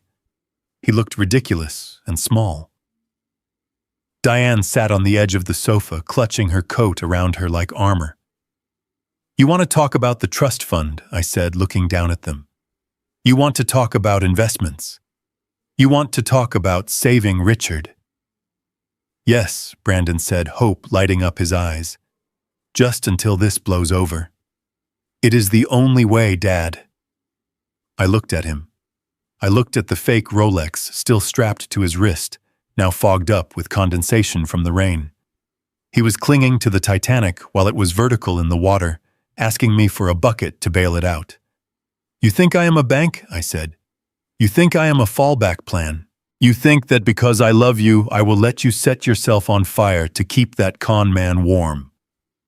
I sat down in my armchair. I rested my elbows on the arms and steeped my fingers. "You are asking for $150,000, I said. "Do you know how many hours of labor that is? Do you know how many crawl spaces I crawled through? Do you know how many shocks I took?" "It is for the family," Diane interjected.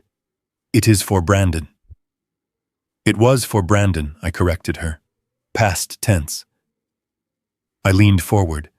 The shadows from the lamp cast long lines across my face. "We are going to have a conversation," I said. "And for the first time in your life, Brandon, you are going to listen. You are not going to talk.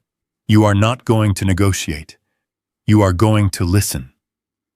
We are going to talk about the price of admission to the real world. Because you seem to think the ticket is free. You seem to think you can insult the hand that feeds you and then ask it to wipe your mouth." I paused, letting the silence stretch, until the only sound was the rain hammering against the glass. "You want to know where the money is?" I asked softly. Brandon nodded, his eyes wide. "Good," I said.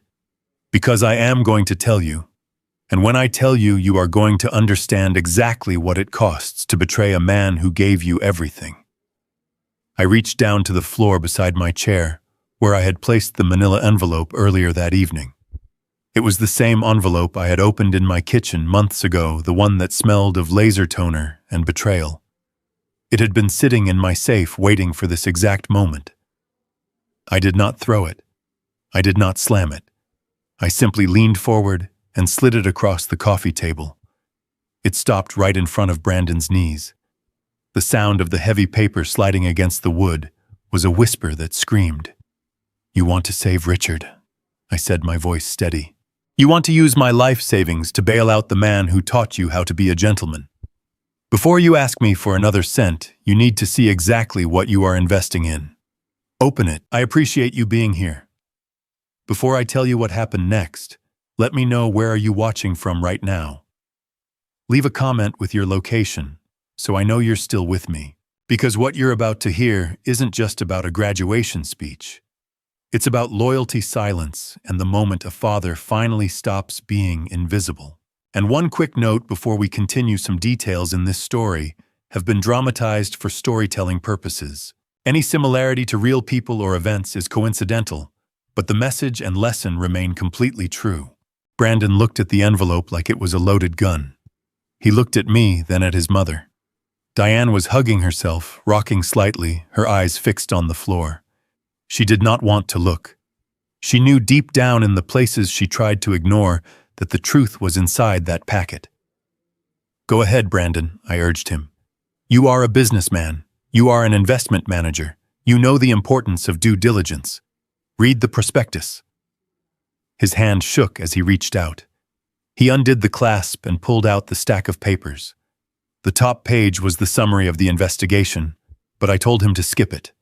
I told him to turn to the emails. The investigator had done a thorough job. He had retrieved deleted correspondence from a server Richard thought was secure. "Turn to the tab marked Internal Communication," I instructed.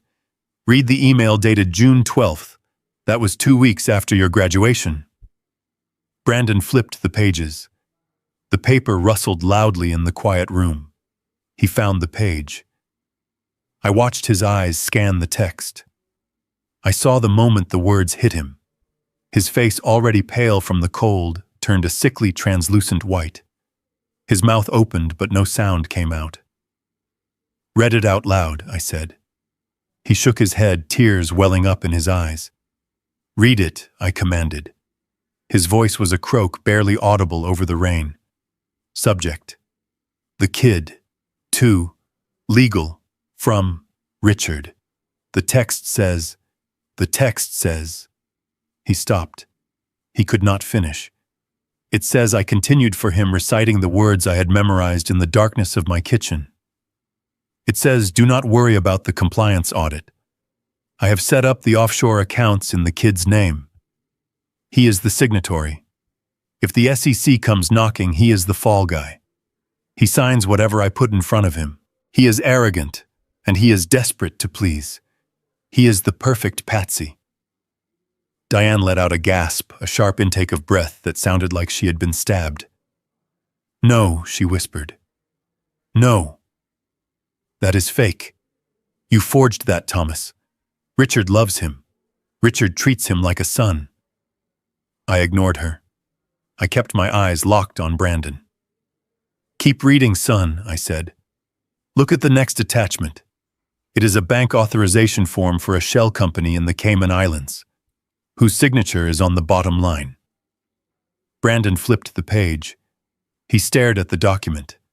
It was a copy of a wire transfer authorization for $200,000. At the bottom, in bold, looping ink, was his own signature.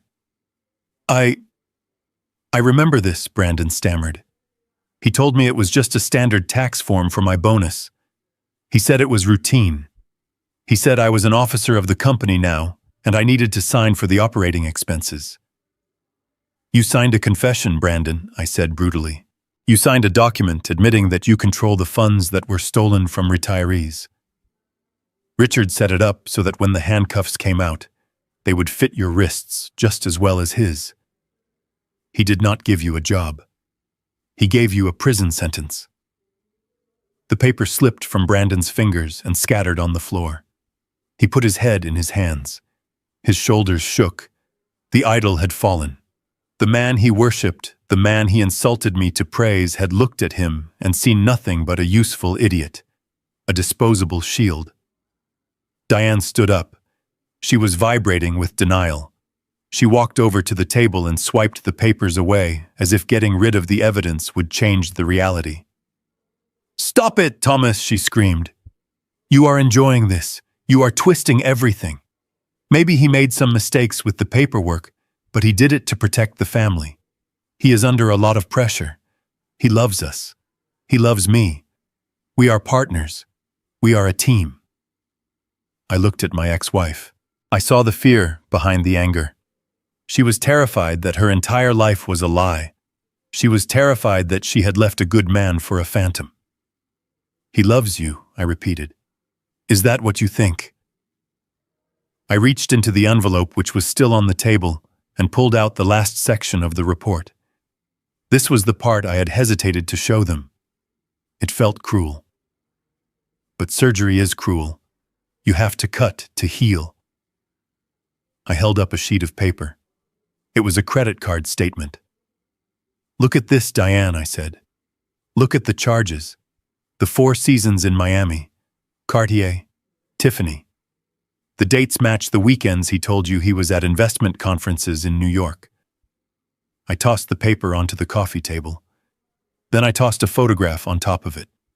It was a grainy surveillance shot taken with a telephoto lens. It showed Richard on a balcony in Miami.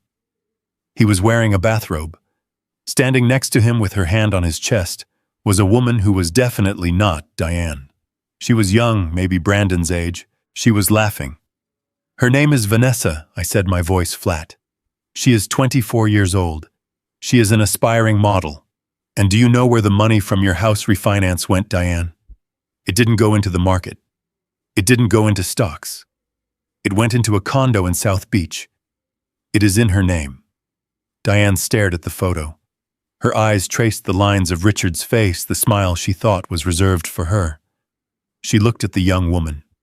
She looked at the date stamp in the corner of the photo. It was taken 3 weeks ago. 3 weeks ago, while Diane was dodging calls from the bank, Richard was drinking mimosas with a girl young enough to be her daughter, spending the last of Diane's equity. The fight went out of her.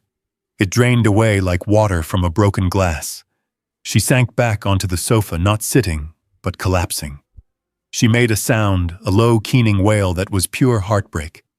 It was the sound of a woman realizing she had sold her soul for fool's gold. Brandon lifted his head.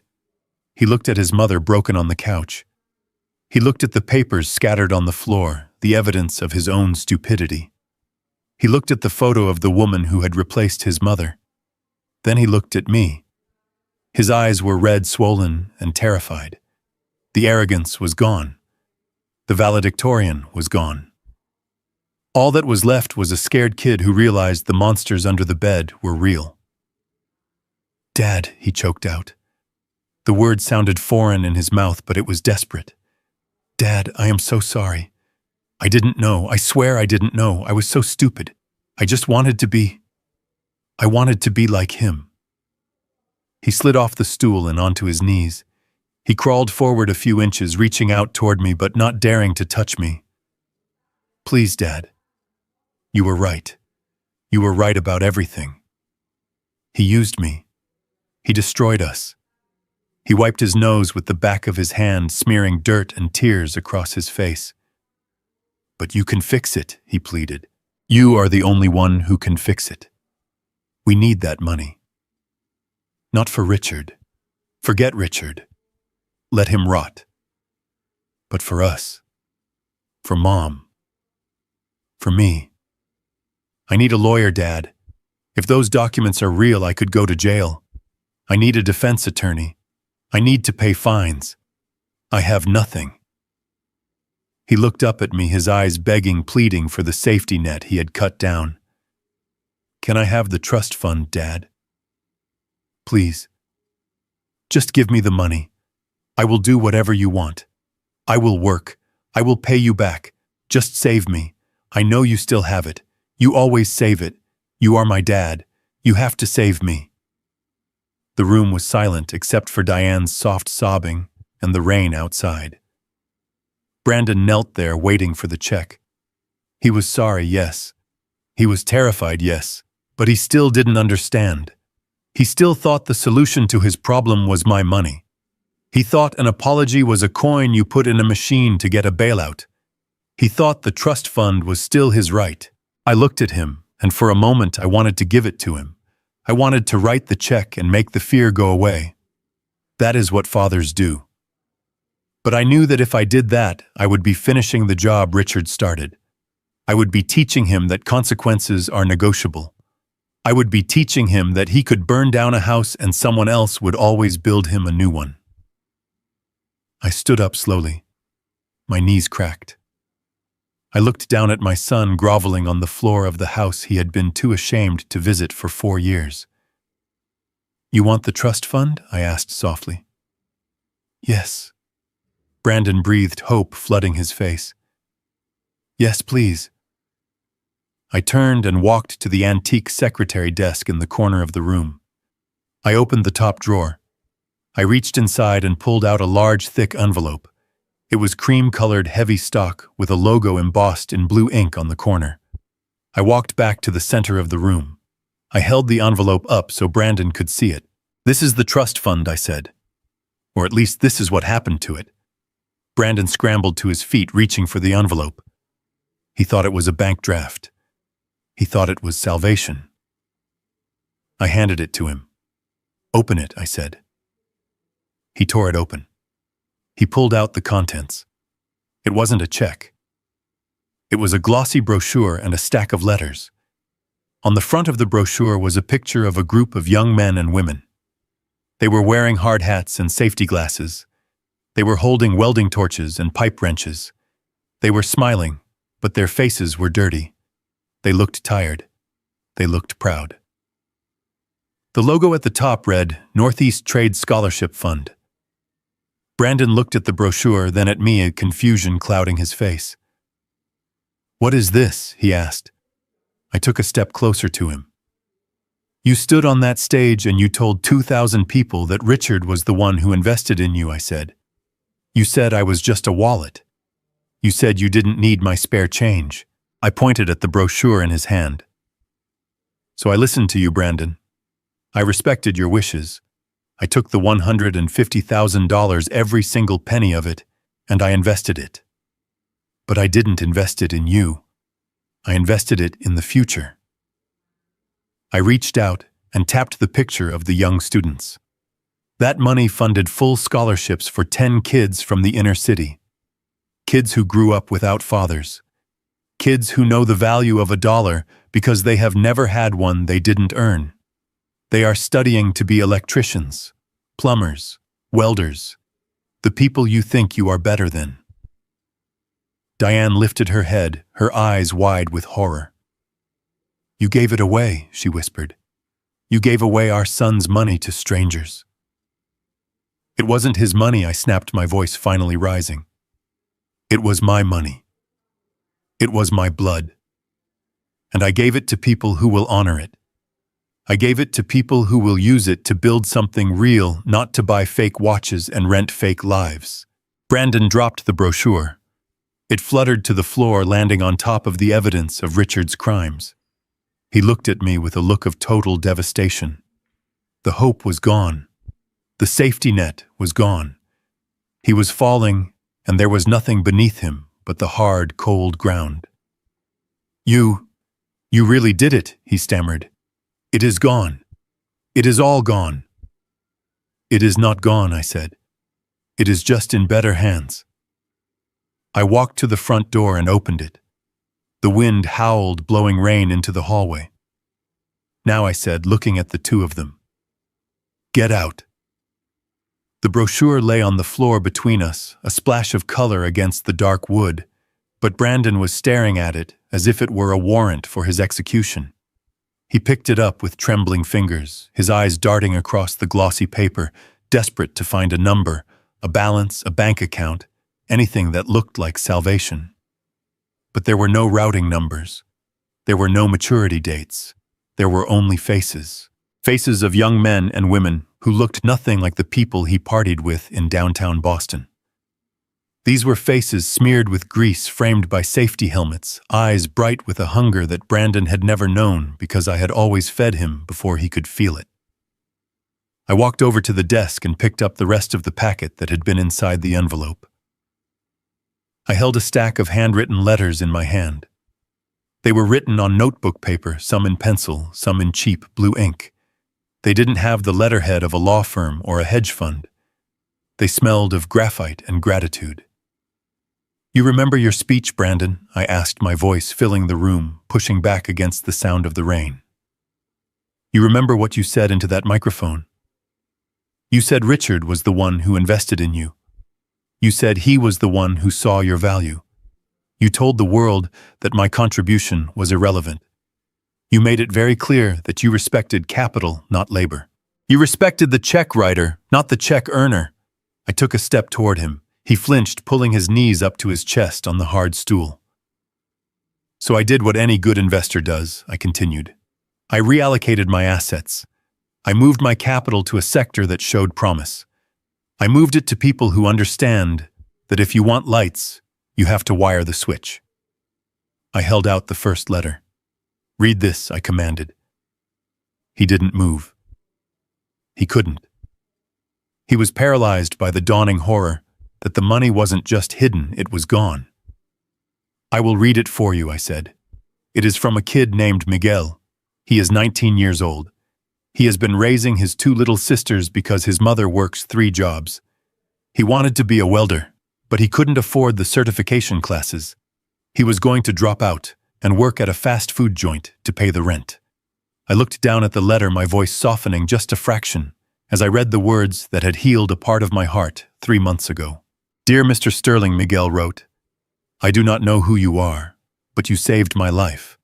Because of this scholarship, I am top of my class. I just got hired as an apprentice at the shipyard. I can buy my sisters new coats for winter. I promise I will work until my hands bleed to make you proud. Thank you for believing in a nobody like me. I dropped the letter onto Brandon's lap. It landed lightly, but it hit him like a brick. $150,000, I said, saying the number slowly, so they could feel the weight of it. That money was dispersed 3 months ago. It is gone, Brandon. It is not in a savings account. It is not in a bond. It is in tuition fees for Miguel. It is in tools for a girl named Sarah, who wants to be an electrician.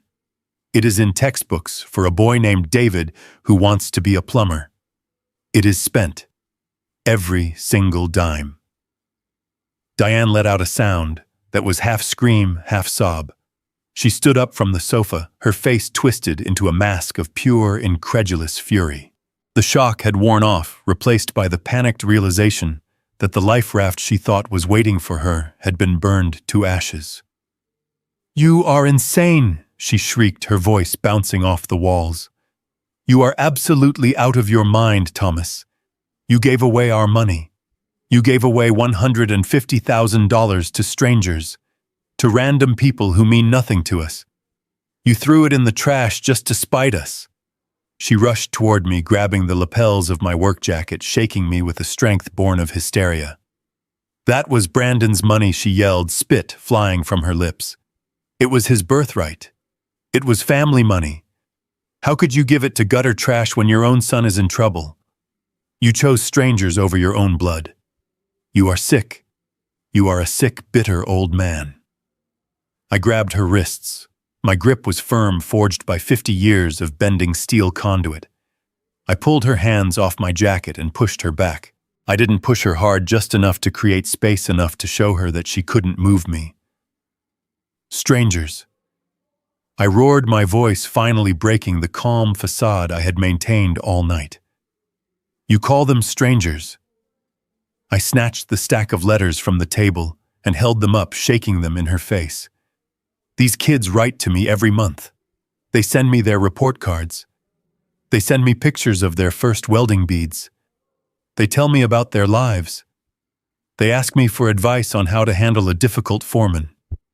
And do you know what they call me? I looked at Brandon, who was staring at the letters with a look of utter defeat. They call me Uncle Tom, I said, my voice trembling with emotion. They treat me with more respect in a 3-paragraph letter than this boy, my own flesh and blood, has treated me in the last 10 years. They don't look at my boots and see dirt. They look at my boots and see the path to a future. They honor the work. They honor the man. I turned back to Diane, who was panting, her chest heaving. You want to talk about family? I asked. Family isn't just DNA, Diane. Family is who shows up. Family is who holds the ladder while you climb. You and Brandon decided you were too good for this family. You decided you belonged to the family of Richard. Well, Richard is a thief, and now you are surprised that there is no honor among thieves. I looked down at Brandon. He had picked up Miguel's letter. He was reading it. I saw a tear drop onto the cheap notebook paper, blurring the ink. He wasn't crying for Miguel. He wasn't crying for the beauty of charity. He was crying because he finally understood the math. The money is really gone, isn't it? He whispered, his voice sounding hollowed out. It is invested, I corrected him. It is generating returns. Just not for you. He crumpled the letter in his fist, then smoothed it out again, as if he didn't know what to do with his hands. The realization was washing over him in waves. There was no lawyer. There was no bail. There was no restart button. The safety net he had spent his entire life ignoring, the one he assumed would always be there to catch him, had been moved. He was in freefall. But Dad, he whimpered, looking up at me with the eyes of a terrified child. What am I going to do? I have debt. I have the feds asking questions. I have nowhere to sleep. I looked at him. I saw the fear. It was real fear. It was the fear of a man who has suddenly realized that the world is cold and hard and doesn't care about his GPA. I walked over to him. I towered over him as he sat on that little milking stool. You are going to do what every man has to do eventually, I said. You are going to stop waiting to be rescued. The silence in the room was heavy with the echo of my ultimatum. Diane was still on the sofa, her face a mask of disbelief that was slowly curdling into pure, undiluted rage. She had expected a negotiation. She had expected that if she cried enough, if she played the family card hard enough, I would crack. I had always cracked before, but the man she knew, the man who was desperate for her approval, was gone. He had walked out of a graduation ceremony in Montreal and never come back. Thomas, she hissed, standing up. Her voice was trembling, but this time not from cold. You are serious. You are actually going to kick me out. After everything. We were married for 20 years. We have a son, and you are going to let me walk out into a storm with nothing. I walked to the front door and held it open. The wind was still howling, stripping the last dead leaves from the oak trees in the yard. The rain came down in sheets illuminated by the porch light. We were married, Diane, I said, my voice devoid of emotion. Past tense. And then you left. You told me I wasn't enough. You told me you wanted a life of luxury. Well, you got it. You got the big house, you got the fancy husband, and now you have the consequences. I pointed into the darkness. This house is not a shelter for people who hate me. It is not a hotel for people who only visit when they are broke. It is my home. And you are not welcome here. You made your choice 15 years ago. Tonight, you are just living with it. She stared at me, her mouth working, as if she wanted to spit poison, but she had nothing left. She looked at Brandon, who was still sitting on the milking stool, staring at the floor, the steel-toe boots resting heavy on his lap. Brandon. Are you coming? She demanded. We are leaving. We will find a hotel. We will find someone who actually cares about family. Brandon didn't move. He didn't look up. He just sat there, his hands gripping the worn leather of the boots. He knew there was no hotel. He knew there was no money. He knew that walking out that door with his mother meant walking into an abyss he wasn't strong enough to survive. Brandon, she shrieked, get up! Do not let him humiliate you like this. He is trying to break you. He is jealous. He is jealous of Richard. He is jealous of your success. Brandon raised his head slowly. His eyes were red-rimmed and hollow. What success, Mom? He whispered. The success that got me evicted. The success that has the FBI looking for me. There is no success. There is just this. He looked down at the boots again. Diane made a sound of disgust. She pulled her wet trench coat tighter around herself. Fine, she spat. Stay here. Let him turn you into a laborer. Let him drag you down to his level. But don't come crying to me when you realize you threw away your potential. She marched past me, her heels clicking angrily on the hardwood. She stopped at the threshold and looked back at me one last time. Her eyes were full of hate, but beneath it I saw the terror. She was 50 years old, broke, homeless, and alone.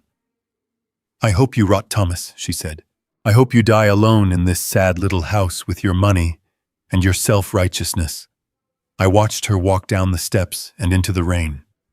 She stumbled once, nearly falling in the mud, but she caught herself and kept going, disappearing into the dark toward her car that probably wouldn't start or was about to be repossessed. I didn't feel triumph. I didn't feel pity. I just felt clean. I closed the door. The sound of the latch clicking shut was the most final sound in the world. I locked the deadbolt. I turned back to the room. It was just me and Brandon now. The air was quieter but heavier. He was still sitting on the stool hunched over the boots, as if they were an anchor holding him to the floor. I walked past him to the hall closet again. I rummaged around in the back and pulled out a bundle of clothes. It was a pair of Carhartt work pants, double-kneed, stained with grease and paint, and a high-visibility orange hoodie that smelled of sawdust. They were my old spares, but they would fit him. We were the same build even if he had never used his muscles for anything heavier than lifting a latte. I walked back and dropped the clothes onto the coffee table. "Put these on," I said. "Your suit is ruined, and you can't work in silk." Brandon looked at the orange fabric. It was bright garish, the uniform of the invisible men who fix the roads and build the bridges. He looked at it with a mixture of horror and resignation. "Dad," he said, his voice trembling, "I can't do this. I really can't. I am a valedictorian. I graduated summa cum laude from McGill. I wrote my thesis on macroeconomic trends in developing nations. I am not a digger." I sat down in my armchair, leaning forward, resting my elbows on my knees. I looked him dead in the eye. "Let me tell you about economics, Brandon," I said. "The real kind. Not the kind in textbooks. In the real world, your value is determined by what you can produce. Right now, your macroeconomic thesis is worth 0. Your degree is worth 0. Your resume is radioactive. You have no assets. You have massive liabilities. You are insolvent." I pointed at the boots in his lap. "But those boots," I said, "those boots have value. If you put them on, you become labor. You become a resource. Mike needs labor. He needs someone to move dirt from point A to point B. He doesn't care about your GPA. He doesn't care about your thesis. He cares if the trench gets dug before the inspector arrives." Brandon wiped a tear from his cheek, leaving a smudge of dirt. $18 an hour, he whispered. That is minimum wage. I was making 6 figures. You were making 0 figures, I corrected him. You were making monopoly money. You were laundering stolen cash. $18 an hour is real. It buys bread. It pays rent. It is honest. And right now, honest is the only currency you have left. I leaned back. "Here is the deal," I said. "You sleep on the couch tonight. Tomorrow morning at 5:30 I wake you up. We drink coffee. We drive to the site. You work a 10-hour shift. You do what Mike tells you. You don't complain. You don't brag. You don't talk about McGill. You just work." I paused. "If you quit, if you walk off the job, if you complain to me that it is too hard, you are out. Permanently. I will change the locks. I will block your number, and you can go find your mother and live under a bridge together." Brandon looked at me. He was searching for a crack in my armor, a hint of the soft father who used to sneak him extra dessert. But that father wasn't there. That father had been replaced by a foreman. He looked down at the boots. His hands were shaking violently now. He started to unlace his dress shoes. The expensive leather was waterlogged and ruined. He pulled them off and set them aside. They looked like artifacts from a lost civilization. He picked up the left work boot. He slid his foot inside. It was stiff cold and heavy. He laced it up, his fingers fumbling with the thick laces. He tied it tight. Then he did the right one. He stood up. He clomped on the hardwood floor, the heavy rubber soles making a dull, authoritative sound. He picked up the orange hoodie and pulled it over his head. It swallowed him. He looked ridiculous. He looked like a child playing dress-up in a giant's clothes. But he was standing. He looked at me, his eyes wet, his chin trembling. I will try, Dad," he choked out. "You won't try," I said, standing up to meet his gaze. "You will do. Trying is for people who have options. You don't have options. You have a shovel." I walked to the kitchen and turned off the light. "Get some sleep," I said over my shoulder. "The alarm goes off at 5:30. And Brandon." He looked up, a bright orange figure in the shadows. "Yeah, don't be late for breakfast. Mike hates people who are late." I walked to my bedroom and closed the door. I didn't lock it. I didn't need to.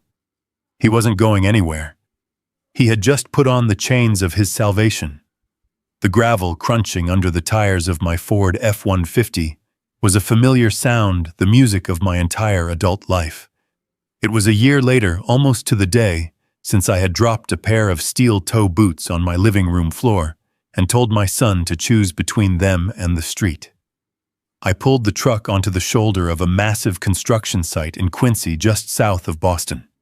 They were building a new distribution center, a sprawling skeleton of steel beams and concrete that rose out of the mud like a modern cathedral.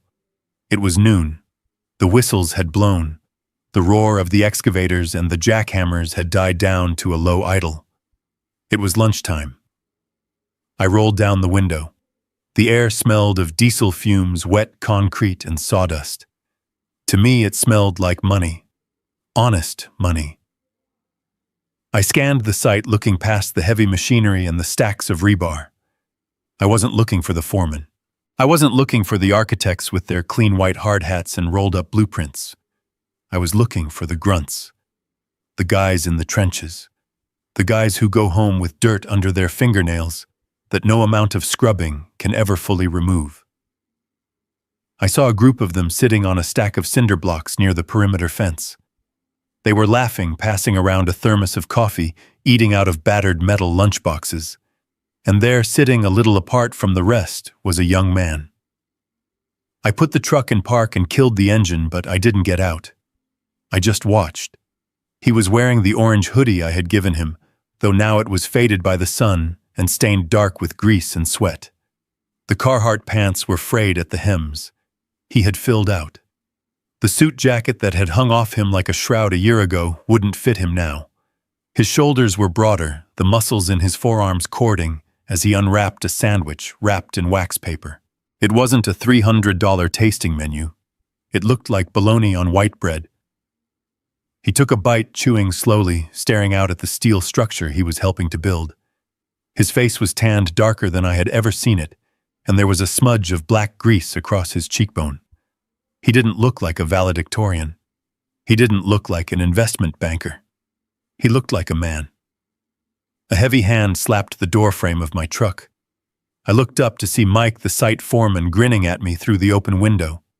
Mike was a bear of a man, 60 years old, with a face that looked like it had been carved out of granite. I had taught him how to bend conduit back in '85. "Tom," he rumbled, his voice gravelly. "I thought I recognized this rust bucket. Checking up on your investment." I nodded toward the kid on the cinder blocks. "How is he doing, Mike?" "Give it to me straight. Did he break?" Mike laughed, a short, sharp bark. "He almost did," Mike admitted, leaning his elbows on the windowsill. "The first month was hell, Tom. I am not going to lie to you. He threw up twice the first week from the heat. He blistered his hands so bad he had to tape them up just to hold a shovel. He cried in the port a potty. I heard him. He called me every name in the book under his breath. I gripped the steering wheel. It was hard to hear, but I needed to hear it. And then I asked. And then Mike said, spitting on the ground, he stopped crying. Around month 3, something clicked. We were pulling a main feeder line through a flooded trench. It was raining cold as hell. Everyone was miserable. The cable got stuck. Brandon didn't wait for orders. He jumped into the mud, waist deep, and freed the snag. He didn't complain. He just did it. Since then, he is the first one here and the last one to leave. He listens. He learns. He is the best cable runner I have on the crew right now. Mike looked back at Brandon with genuine respect. He is a good kid, Tom. He is not soft anymore. You did good. Mike slapped the door again and walked back toward the trailer. I sat there for a moment, letting the words sink in. He jumped in the mud. He freed the snag. My son. The boy who thought he was too good for this world had finally decided to join it. I must have stayed there too long because Brandon looked up. He sensed eyes on him. That is an instinct you develop on a job site. You always know who is watching. He stopped chewing. He lowered his sandwich. He saw the truck. He saw me. For a second, I held my breath. I didn't know what he would do. Would he be angry? Would he be ashamed that I was seeing him like this, dirty and eating cheap meat? Would he run over and ask for money, thinking his penance was done? He didn't do any of those things. He stood up. He brushed the crumbs off his lap. He adjusted his hard hat. He stood tall, his spine straight, his chin up. He looked me right in the eye across the 50 yards of gravel that separated us. There was no begging in his gaze. There was no resentment. There was just recognition. It was the look of one worker acknowledging another. He nodded. Just once. A sharp downward motion of his chin. Hello, I am okay. I am doing it. I felt a lump rise in my throat, hot and tight. I didn't trust my voice to speak, even if he could hear me. I didn't open the door. I didn't go over there to hug him. We were past that. We were in a new place now, a place built on respect, not dependency. I lifted my hand from the steering wheel. I made a fist, extended my thumb, and gave him a thumbs up. Brandon smiled. It wasn't the slick, practiced smile he used to give Richard. It was a real smile, tired but genuine. He raised his hand and gave me a thumbs up back. Then he sat back down, picked up his sandwich, and went back to eating. His break wasn't over, and he had work to do. I put the truck in gear and rolled forward. I didn't look back in the mirror. I didn't need to. I knew he was there. I knew he was solid. As I drove away from the site, merging onto the highway back to Boston, I thought about the $150,000. It was a lot of money. It was a fortune to some. To Brandon a year ago, it was just a ticket to a party. He lost it all. He lost the trust fund. He lost the luxury apartment. He lost the BMW. He lost the fake Rolex. But as I drove, feeling the hum of the road, I realized he hadn't lost anything that mattered. He spent $150,000 to learn the hardest lesson a man can learn. He paid a high tuition to the school of hard knocks. But looking at his eyes today, looking at the way he sat on those bricks, I knew the return on investment was going to be infinite. I didn't leave him a trust fund. I didn't leave him a pile of cash that would run out the moment he stopped respecting it. I left him something better. I left him the ability to wake up in the morning, put on his boots, and build his own life with his own two hands. I left him the knowledge that no one is coming to save him, and that is okay because he can save himself. That is the real inheritance. That is the legacy of Thomas Sterling. And for the first time in a long time, as I drove toward the skyline of the city, we both built, I knew the name Sterling actually meant something again. Looking back on my own family story, I realized this journey was never about money or pride. It was about choices.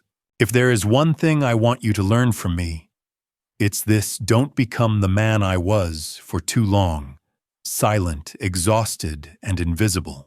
I believed love meant endless sacrifice, but even God teaches us that love must come with truth. This family story taught me that enabling disrespect only delays growth. My lesson is simple. First, respect is earned, not inherited. Second, money without character destroys faster than poverty. Third, sometimes the most loving act is stepping back and letting consequences speak. This isn't cruelty, it's discipline. And yes, some may call this dad revenge. But real dad revenge isn't about hurting your child. It's about refusing to save them from lessons God already prepared for them. I also learned that faith matters. When I let go of control and trusted God, clarity replaced anger. This family story reminded me that fathers are not banks, and love is not a blank check.